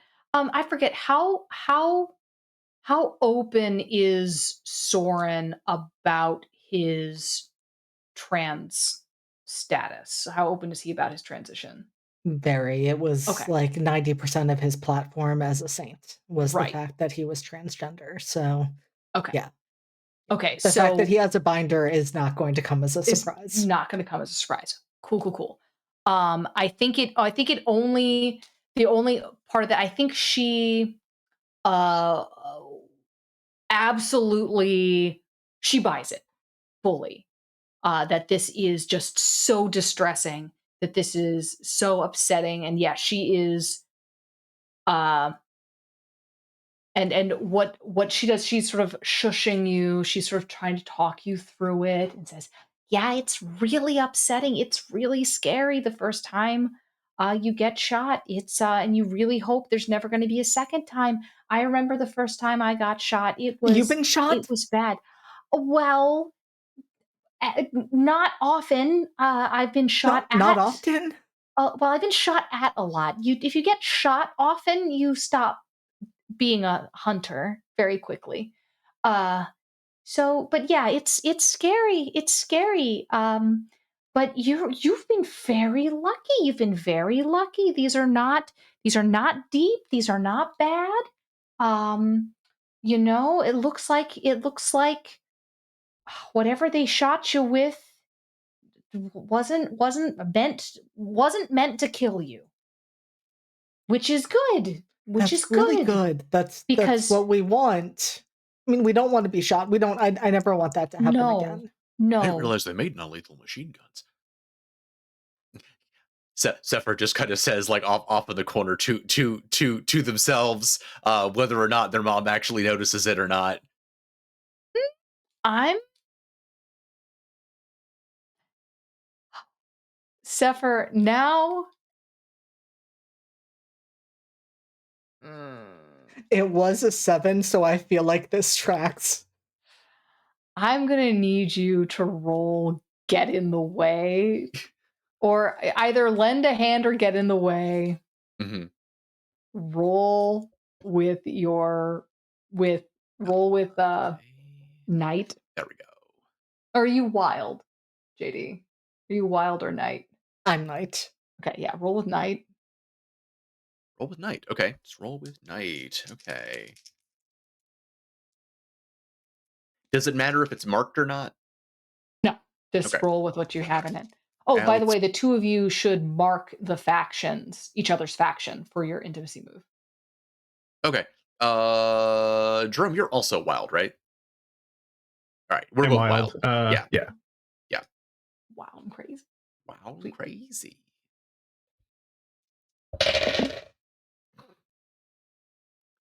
So that's a 3. Cool. You also get to mark night now for rolling with Yeah, I advantage. got a regular advance too. Cool. Nice. Very good. That's what happens when you mark all your factions. You get an advance, right? Yes. Okay, You get an cool. advance. Night was the one that I had been missing for like ever. Yes. Now clear them. Yeah. Now they're cleared. And you get to mark in advance. Sick. So, um, yeah, she Did we fully. not? Did we? Oh, sorry. I was just gonna say, did we not clear those when we advanced previously? We did like a full advance upward. I thought we cleared all of them. You should have cleared. You should clear them. So you may not have. Okay. Okay. Brendan, you may not actually have cleared them unless you Okay. marked all of those in the last 3 sessions. No, I did not. So never mind. Okay. So do mark Night. night, do mark wild. And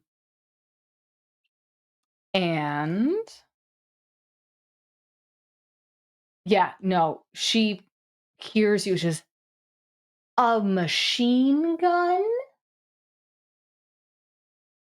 He had a machine gun, reaches over the table, picks up and let's say an AK-47 because that's a gun I know. And it's just like this kind Oh, of machine gun? No. It wasn't anything like that one. No, it was no bigger than a Tech 9. Oh, well, that explains it. They're shitty guns.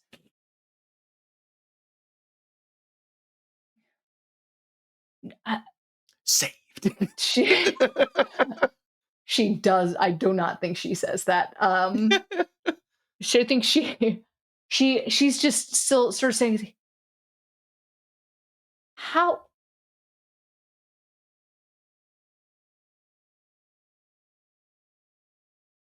And you see Soren on her face. The questions she's asking herself. You see her look at Zeke. You see her come to a conclusion. All right. Well, I'm very glad you're okay.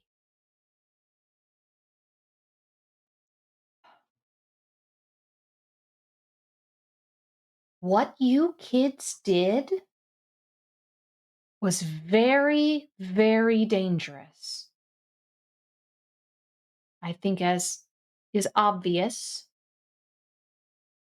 I am very eternally grateful that you brought my child back home to me in whatever form they take.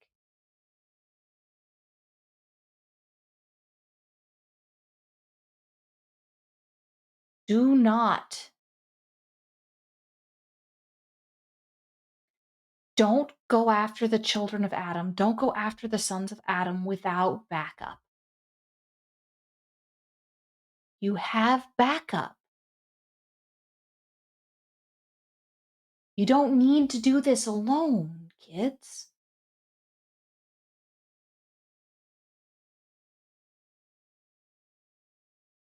Jerome is taken aback by this stance. He's used to his parents giving him high level things. You know, his coven giving him things like adult tasks, like tasks that would normally be not given kids. But he's used to other parents, other families, other adults being like, "Don't do that. Don't do this. That's not for you. This is not." So the fact that she was saying, "Don't do it," without backup. This was a surprise. This was nice. This is different than being told, "Oh, this is not for you. This is for adults to do." This is so yeah. Jerome's a little taken aback and pleasantly surprised by this support given as opposed to responsibility taken away. So yeah. Now, what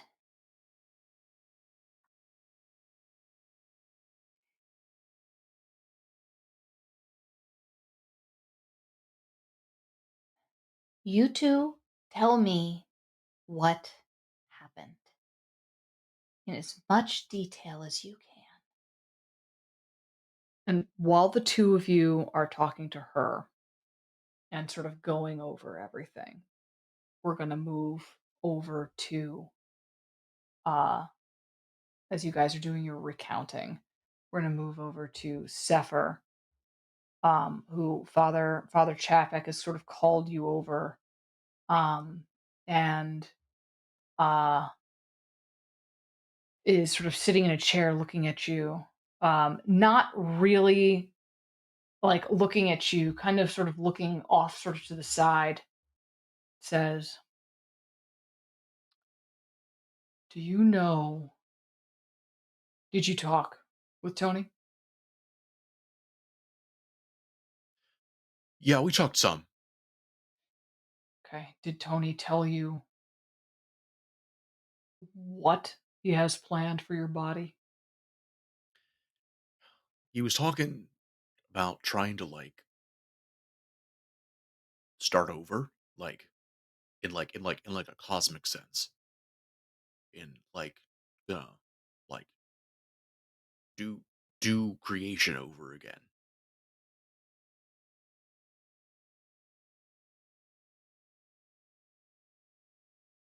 Oh, Yeah, I thought it was a little grandiose too. yeah, that's a little intense. Like honestly, kind of a lot to do out of the basement of a crab shack. Well, you got to start somewhere, but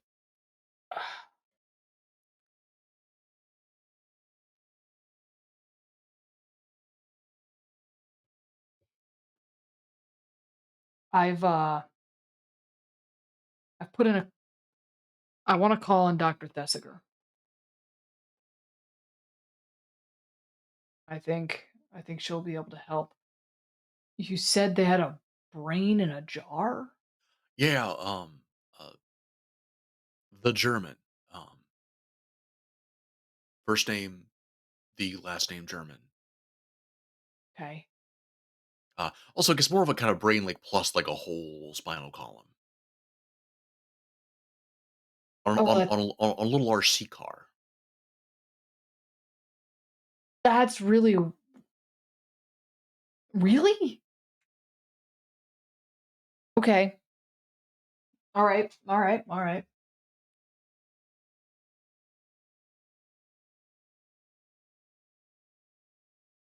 And he just let you go, though. You guys were just in the parking lot. Did did you did Tony die too? So above the table, I am trying to remember the precise circumstances of our negotiation. Um, It's essentially Amber negotiated to stop the essentially, yeah, they did just let you go. mhm, Amber negotiated or Imogen negotiated to stop the shooting, yeah, stop the violence in exchange for taking the German to the library. right, And okay, they rolled.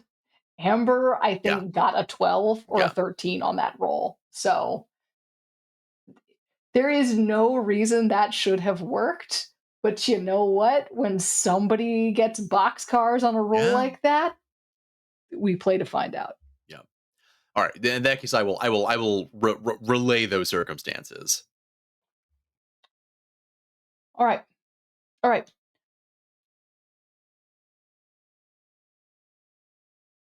So we got to get your body back, obviously. My question to you, um, and he sort of looks over to the other two of you as you're sort of talking through things with Sister Marie. And sort of as you guys sort of wind down that conversation, uh, says, "My question to you all: How involved do you want to be?"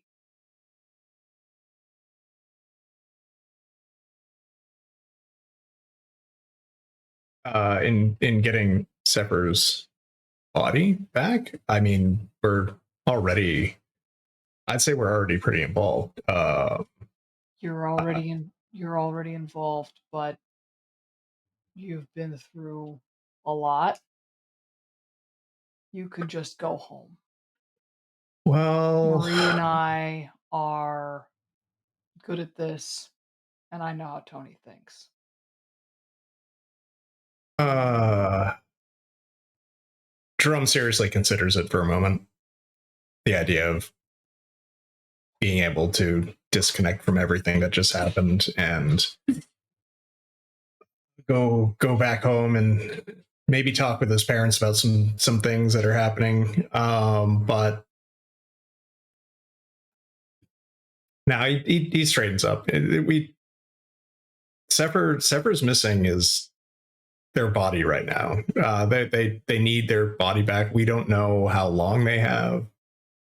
Um, will this permanently affect them being in Dusty? What happened to Dusty? I don't feel like I can leave right now.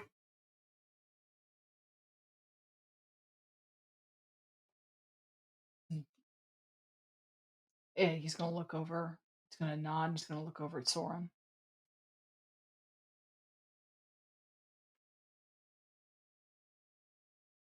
What are the vibes I'm getting from Sister Marie?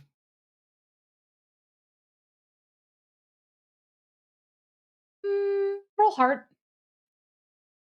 She's pretty. eh, She's hard to read.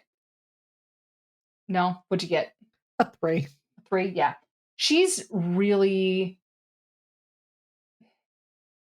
The vibes are not there. Like the vibe has shifted. You don't know what it is.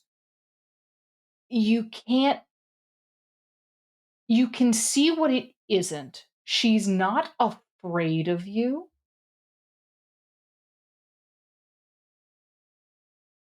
but you can't tell what she is. And honestly, at this point, from the conversation you've had with her, now that she's got Sefer back, you don't know what scares this woman. But so far from what she's seen from you, that's not it. But a vibe has shifted. A vibe has changed. Um, You, yeah, a vibe has changed.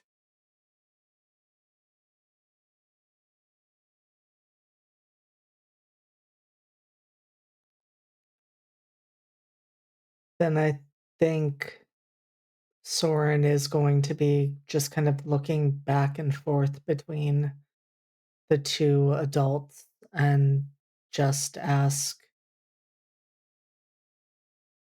what do you expect us to do? Go in guns blazing? What would be what would be our role in getting Sefer their body back? I think that's going to depend a lot on you and your capabilities. If you were a saint, I would ask you to pray for us. Maybe I'll still ask you to pray for us. It's never a bad thing to pray.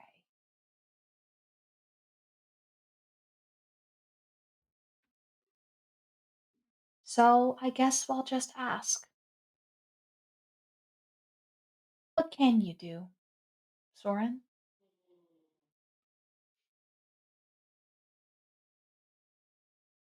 Do you really want to know the answer to that?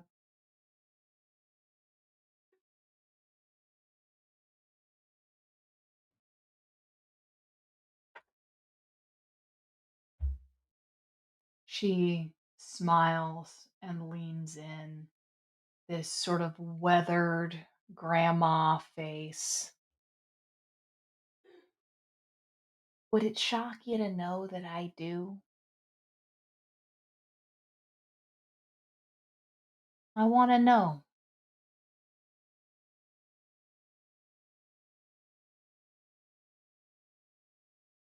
I can kill people really, really well. 3 of them so far. Well, one of them was a mercy killing, but that's how many bodies I've left. At least as many as I remember.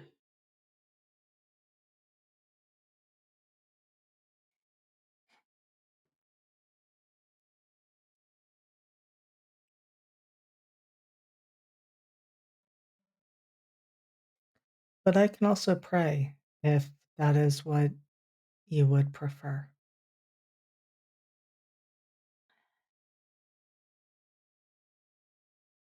How good are you at not killing? How good are you at taking prisoners?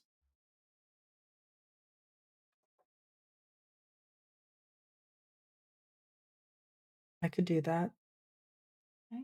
If that's what you asked, I could do that. How good are you, for example, how good are you at getting into places that people don't want you to get into? I'm pretty good at that too.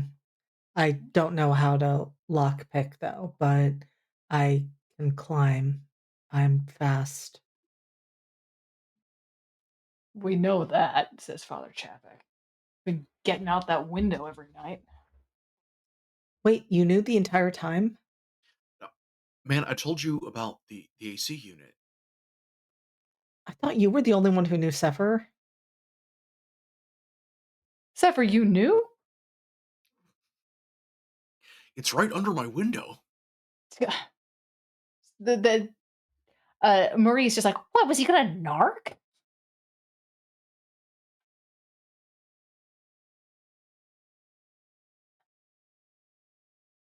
All right, all right.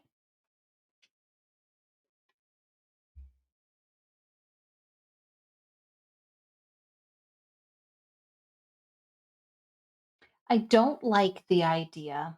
I don't love the idea of taking kids in to do this, but you guys are already in it. And I'm going to tell you something from my experience. And maybe your experience will be different. But once you're in it, it's really hard to get out of it again. The it being fighting people who want to do bad stuff. Once you get to the point where you are locked in physical combat for your life, where lives are on the line, it's hard to stop. It's hard to live half in that world and half in the normal world. So let's finish this up. We can. And yeah, we'll see where we go from there. Okay.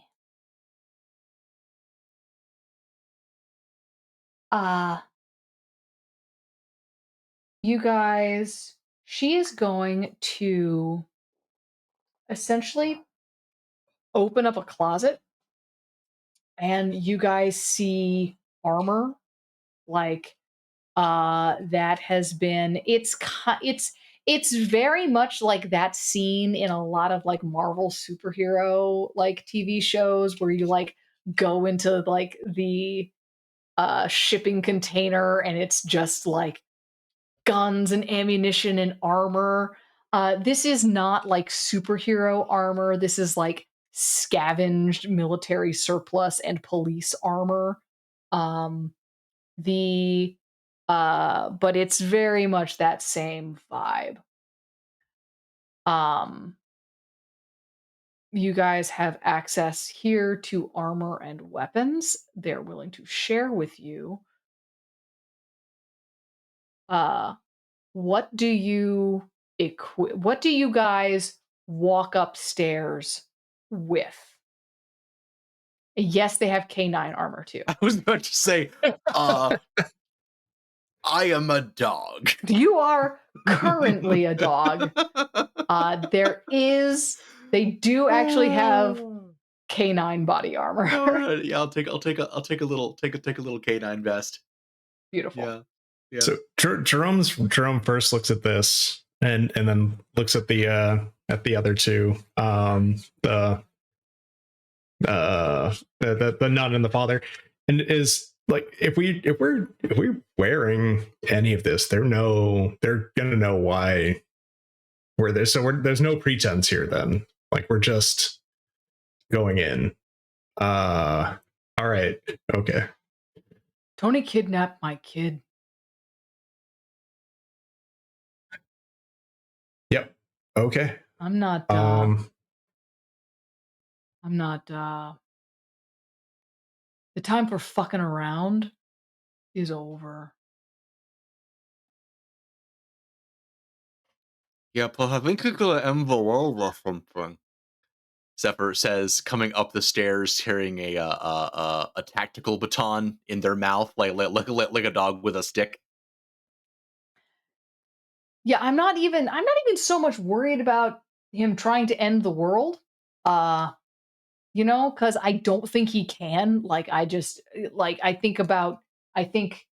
people with the power to end the world and Tony, and it just does not line up in my head. Yeah, that's But why everybody took the German to the library. you're gonna have to spit out the stick, Zephyr. Yeah, that's why Imogen took the German to the library.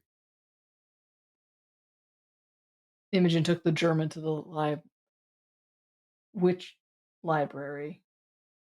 The archive? Yeah, it was the only way to get the German out of there, and I figured Tony probably wasn't going to be able to manage it without his German brain. Okay, yeah, well, it's a good thing we're doing this tonight then, because I cannot imagine letting any member of the Sons of Adam into the church's archive is a good thing. Yeah, yep. So let's kick some heads. Um, you guys suit up. Both of you are able to take armor. You could take armor 1 that does minimal will have minimal sort of restrictions on you, or you can take armor 2 that will armor 1 will essentially be like uh, the word is not ablative, but it will absorb 1 damage and then not be useful. You can take armor 2 that can absorb 2 damage twice. And but that is going to result in lowered efficacy of some of your like physical moves because it's going to be bulky. I Um, think I is think this Jerome would go for the bulky one. He's less sure about his kind of physical abilities or transformative abilities. Very leery of them. He'd rather not be pushed into that area again. Mhm. Still kind of dealing with that. So he'll take armor 2, even though it'll hinder him. I think he'll grab one of the shotguns. Mhm. And yeah, I think he'll just grab a shotgun. What is Jerome's familiarity with firearms? Oh, probably not at all. This is Okay. not Jerome's area. He's tentative about it, but like if we're gonna go in loud, he grabs something loud. Uh, Father Chapek, when he sees you pick up the shotgun, is going to sort of put a hand on your wrist, uh, and is going to say, "Safety."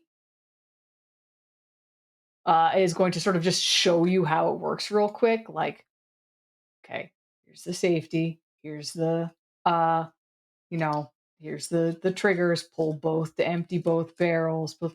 Do shotguns have safeties? I don't know. This one does. Uh, and I hope they do. I think they're required to. Yeah. sure, that I'm sure they are. I have not held a gun in many years. Uh and yeah, is basically gonna real quick sort of walk you through it and basically but is going to say like if you are carrying this, it is gonna mm,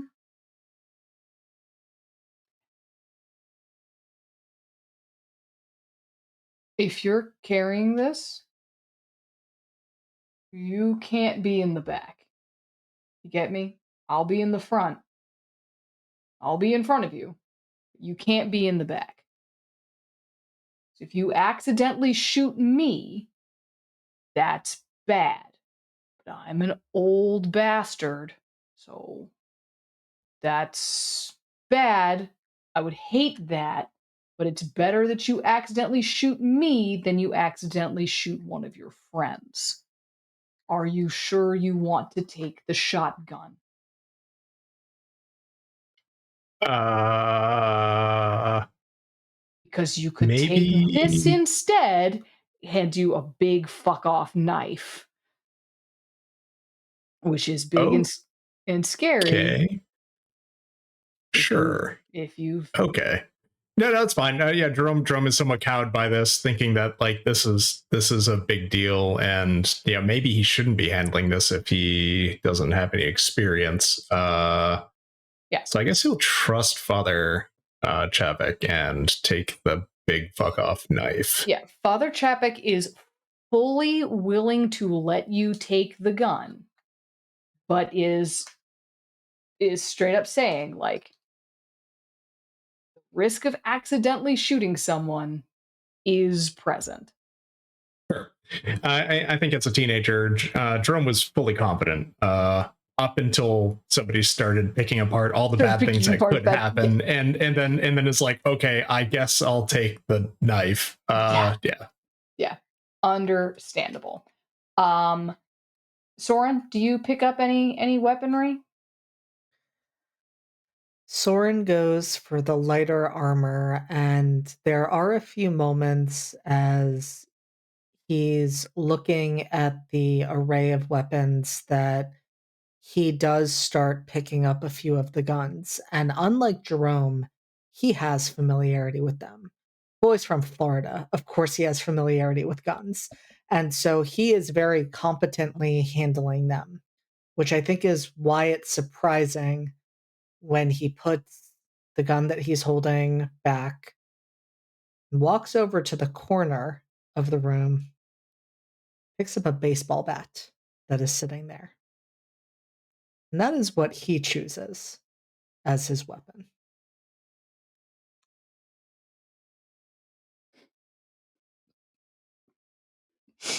I'm sorry, I just saw shot mitzvah, and that's Awesome. that's good. That's good. I'm a little mad about it, but it's good.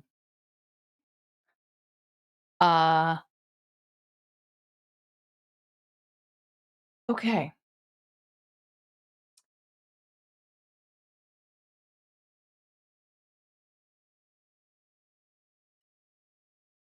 Zeke is going to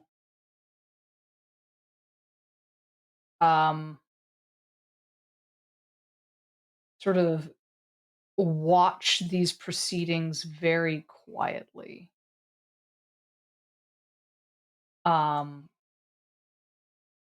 But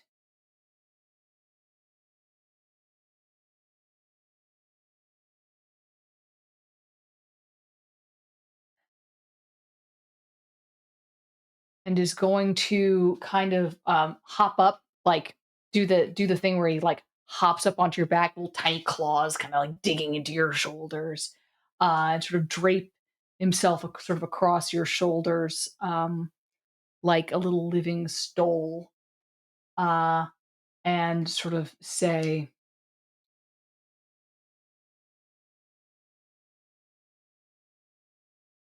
do you not find it strange that these hunters of the supernatural turn so swiftly to protect it?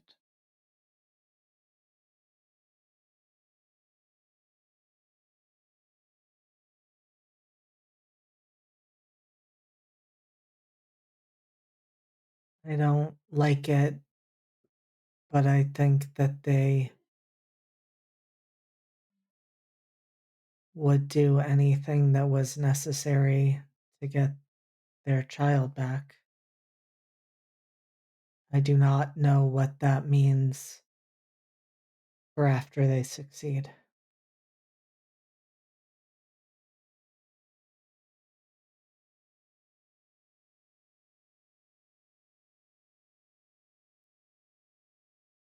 Zeke nods, then sort of falls silent. Um, you guys suit up, kid up. Sister Marie, um, Sister Marie grabs a couple of the little handguns, and they kind of disappear into her sleeves of her robe. You see every so often, um, she's wearing you see she's wearing combat boots underneath her robe, and the big like canvas, not like BDUs, but like canvas, very sturdy canvas pants underneath the nuns robes. Father Chapek puts on some of the lighter body armor, and a helmet, and gives everybody little walkie talkies. Clips a little walkie talkie to Dusty's collar. Soren does So speak up at that point and says, I have one of their walkie talkies. Oh, oh, fun. That's fun for us.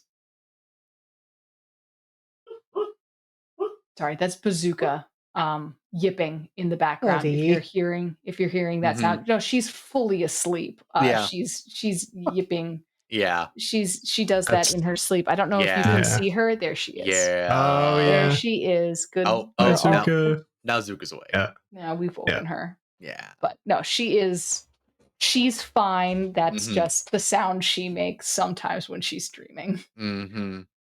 So Little I also Zuka dreams. think before we start going down like tactical decisions about the walkie-talkie, when Jerome puts on the heavy armor and is like moving around in it, and it's like considering how he would end up using this knife, this big ass knife that he was kind of cowed into taking, and he's trying to think of like how he'd even end up moving around enough to really end up using this thing. He asks Father Chavik if there's some other option. Is there something is there something less than a shotgun that I could use that maybe I don't have to move around as much for? Is there something better than this? And this is after seeing uh sorry, his sister, what was her name again? Sister Marie. Sister Marie putting like the Berettas up her sleeves, and asked if he could have maybe something more like that. Because it's not Jerome's intent to get up close and personal again if he could help it. So yeah. He sort of nods and says, "I get it. I get it." And he actually sort of looks at you and says, "Still don't shoot me. Still do not shoot me with this. Do not shoot me with this." He goes and he picks up another thing and says, "This is a non-lethal riot control gun. This shoots non-lethal pellets." He shows you one of those non-lethal pellets. It's the size of this coffee cup and weighs 3 pounds. Oh heck yeah. It is. He's like, at close range, this is no longer non-lethal. It's basically it's a riot control, the crowd control gun. And yeah, the bean bags are like basically Oh, that's awesome. Yeah, I think weights. Jerome, if there's like a backpack or something there, it just loads a whole bunch of those into a backpack and has this. Yeah, how would you describe this thing? Is it shotgun looking? Is it fairly large to have Yeah. something that large in it? Right. So Yeah, it's shotgun looking. maybe bigger, but yeah. Yeah, it has a sort of a wider bore. They are, but yeah, they look like it. They look like big shotguns. They look like a shotgun. Actually, you know what they look like is a cross between a shotgun and a t-shirt cannon. Um, All right. Yeah. Okay. like I don't know if you've seen the pictures of them. I am describing a real thing. Yeah. Yeah. I'm sure I have before, but it's just not coming to mind. It's basically a really high caliber potato gun. Yes, There you go. it is a potato gun that uses real gunpowder. Neat. That looks like fun. Yes, I think this would be up Jerome's alley. Jerome is going through some things here, so yeah, absolutely. Yeah, His sensitivity is a little higher than say Soren's is. yes. You still have a soul. You sold it, but you still presently possess it. You know, yeah. This is what happens when you're brought up in a kind and emotionally connected environment as a demon worshiper, as opposed to the other kind. So yeah. Yeah. Instead of where Jerome grew up, where Soren grew up. Yeah. Oh yeah, no, that's no, thank you. Yep. So yeah, you guys gear up. You have your high-powered potato cannon. Give me a blood roll for how you're moving in all of this, because you're currently wearing probably 40 pounds of stuff. Oh, that's a lot of pounds of stuff. All right. You're wearing heavy body armor and carrying a sack full uh of these guys. Oh, 9. You're 9. That's a A-okay. much better roll You're than you're usual. gonna be So yeah, taking okay, those mechanical minuses, but you're not breaking a sweat, just moving around. cool, Here. You're doing A-okay. neat. Okay. You guys, we are right on sort of time for tonight. So I think where we're going to end it is you guys all get into the car. You guys, this time you're getting, sorry?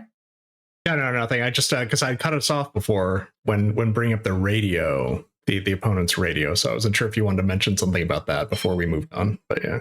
Yes, you cut us off forward with the radio. Father Chafek was very interested in that and was like, yes, give that to me. Do you bring up the fact that you planted a bug? No, no, that would require so much explanation. I mean, You don't, yep. you absolutely do not have to. I do wonder And though, it's not a bug that I have any ability to use. This is like uh, give that I me a know of. Okay. give me a straight up spirit. Give me a give me a mind roll. I know, but still. Knowledge Arcana, bud. 5. Man, it is really too bad you guys do not fail upward in this Bedlam would have system. advanced You would have twice tonight advanced. alone. Yeah, your Uh-huh. dice have been so bad to you. You know, no, that roll was in fact a 6. It's Jerome has a -1 in mind. Yeah, a 6 is still a failure. Well, but if it had anyway, yeah, If you'd yeah, had a +1 instead of a -1, plus anything. That's what I'm saying. Yeah. yeah, you could have got there. Yeah, no, you have no idea how to. You.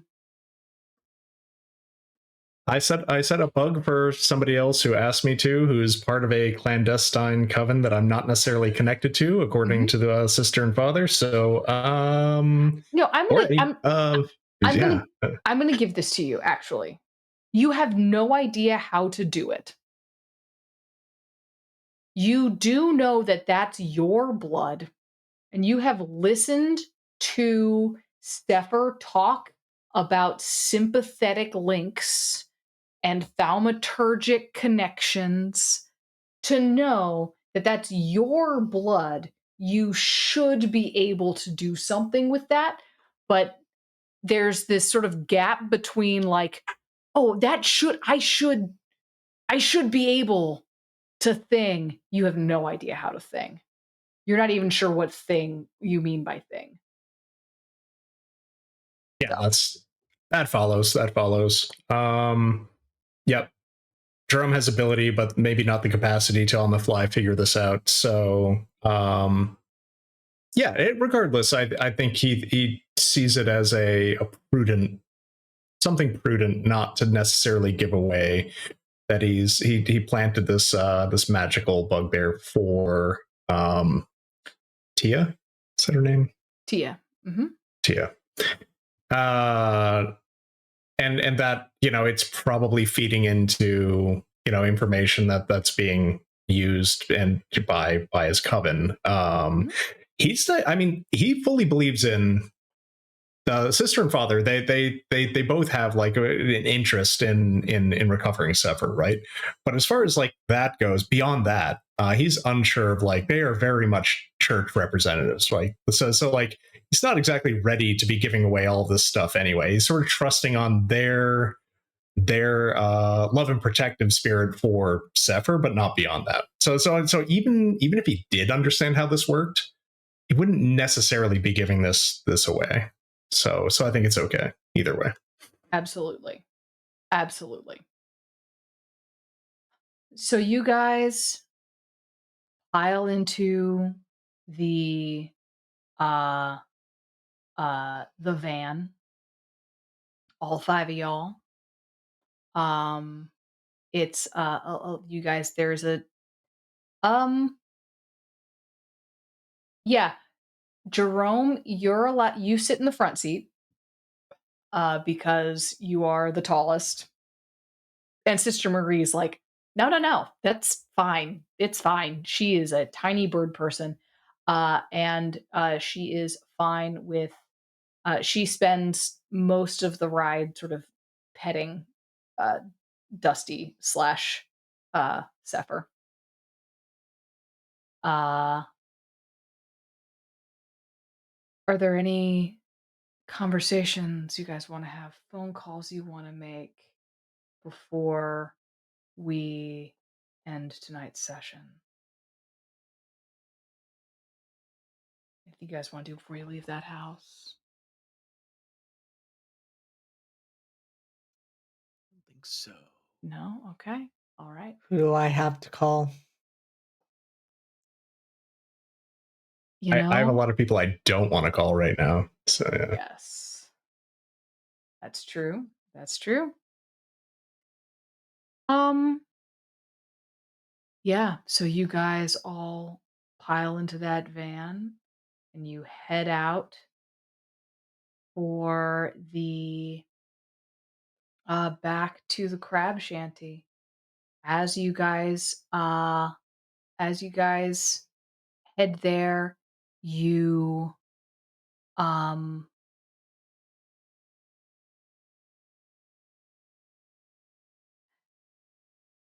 as you guys get there, I want all 3 of you to roll with spirit.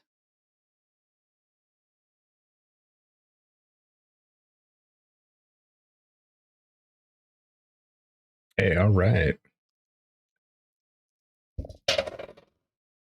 Ooh, okay, cool. I have a 9. 9, good.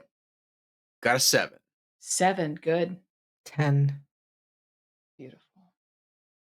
You don't see the Hellcat.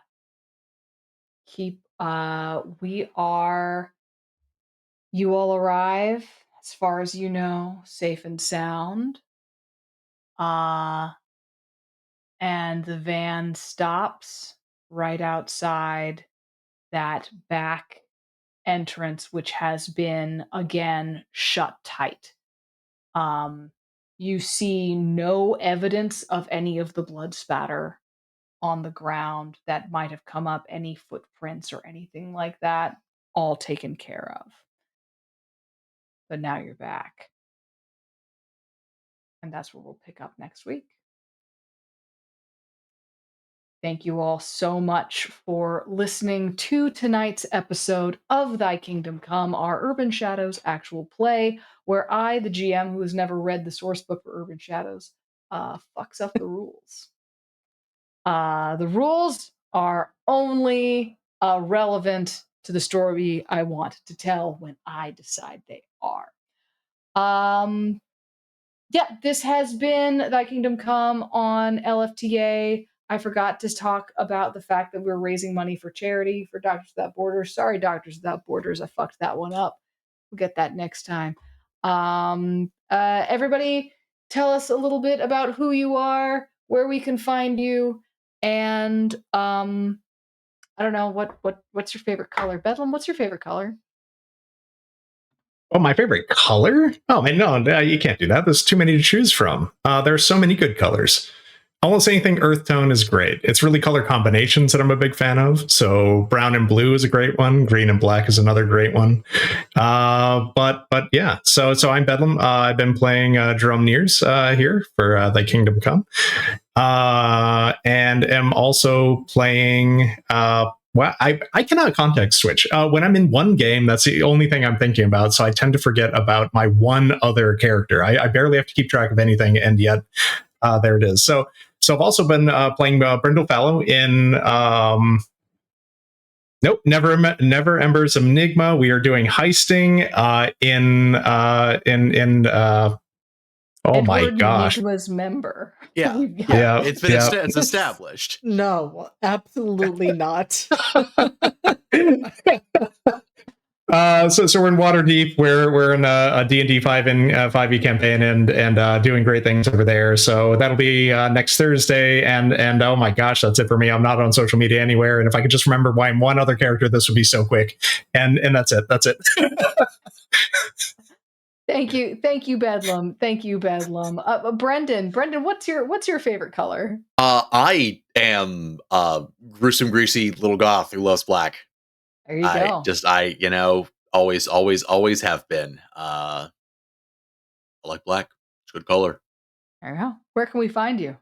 Mostly on here. I am also in our Masks Actual Play podcast, playing Alex Sandowski, aka Victory. Might be seeing me in some Wildcard Wednesdays coming up soon. Seeing how things go. And also, if you're a LARPing persuasion person in the Maryland area, I am one of the writers for Dystopia Rising Maryland. That's it. That's what I do. Fantastic. And JD, what's your favorite color? I don't have a favorite color. I have favorite colors, and those would be black, blue, and purple. God, okay, what do I have going on? I have way too many things going on. Tonight I have been Saint Soren Augustine. I can be found on socials at JD not Jason Dean, and that is the best way to find out where I'm gonna be on any given night. This week I will be on stream again tomorrow over with Entropy Emporium, where I am running our Masks horror game, They Call Us Villains. I will then be back here on LFTA on Thursday to run Redacted, our psychological horror game, where everyone is a haunted house full of ghosts. And then I will be running. Fucking grip it and rip it, baby. Thank you, Brendan. Slop that Brendan. down, dude. Shit, yeah, dude. Crack one for the big boy. I forgot that it existed because it hadn't happened yet tonight, except for the fact that you killed dogs earlier. My God, what a monster. I re-upped my Prime sub so that I can spring dogs on you. It felt like in the middle of your ridiculously long list of things that you're doing would be like the ideal spot to like toss that little grenade in there. Absolutely. The good thing is I have a calendar, so you can't throw me off, and that means I can jump right back and say, Damn. I'm going to be back here on Friday as well for the Table 1 finale of a third season of Secrets and Shadows. Assuming we get it done in one episode, we might be going until 1 a.m. It's fine, don't worry about it, except for the fact that 3 of us on that stream have to be awake for 11 a.m. on Saturday to be in Class Reunion, our 5e D&D homebrew game about a group of high school students, most of which are not main characters at this point for various reasons, who ended up in a fantasy world. And then I'll be with Exquisite Corpse Presents Saturday night for Sister Cities, our usually non-magical D&D game that is currently magical. I have so many other things, but I now do it a week at a time because otherwise it gets too chaotic. And we're here for like an hour. Alrighty. I love how many he was able to list off because it was so hard for me to remember one character that I was doing. And then he's like, here's a litany of things that I'm doing just this week. JD does a lot. JD's all over the place in all the things all the time. Remember how we used to joke how Will didn't sleep? Remember those times? Remember those jokes? It moved to me like a year ago. Like, yeah, this has been my life. Remember those little japes? Those japes, those jokes. Yeah. Oh, hi, I'm Della. My favorite color is jade green. It's my favorite. I like it. It's pretty. And you can find me here. I am here every Thursday, where I am either Rachel Blauhair, who is a haunted house full of ghosts. One of them is a serious problem for everyone, and the other 3 are less serious problems for everyone. And I am also B over in Edward Nigma's Member, which is the 5e game that JD and Bedlam are also in. And I'm also here every second and fourth Monday. I have also been, and maybe will continue to be, probably not this Saturday, but on Saturday nights, I have been, and maybe it'll be Monday night instead. On either Saturdays or Monday nights on my own Twitch channel, on the Durla Kernlands Twitch channel, I have been streaming for Extra Life. I have been streaming basically like a CSA unboxing and some like meal prep. So if you want to cook with me on my Twitch channel, you can do that sometimes. It's a thing that I do now. And with all of that, we are out of here. JD, is there anybody we can raid? Yeah, I think we're gonna throw a raid over to Lost Caravan. They are currently in the middle of it looks like a pretty intense fight in a Lancer game. So we'll go over there and give them some love. Hell yeah, hell yeah. All right, stick with us and we will be back. It sounds like at some point we're back tomorrow, right? There's going to be a stream on tomorrow. We will be back next on Thursday for Redacted. Thursday for Redacted. Fantastic. Love to hear it. So if this didn't horrify you enough, that sure will. All right, say goodnight, everyone. Good night, everybody. Good night, everyone. Good night, everyone.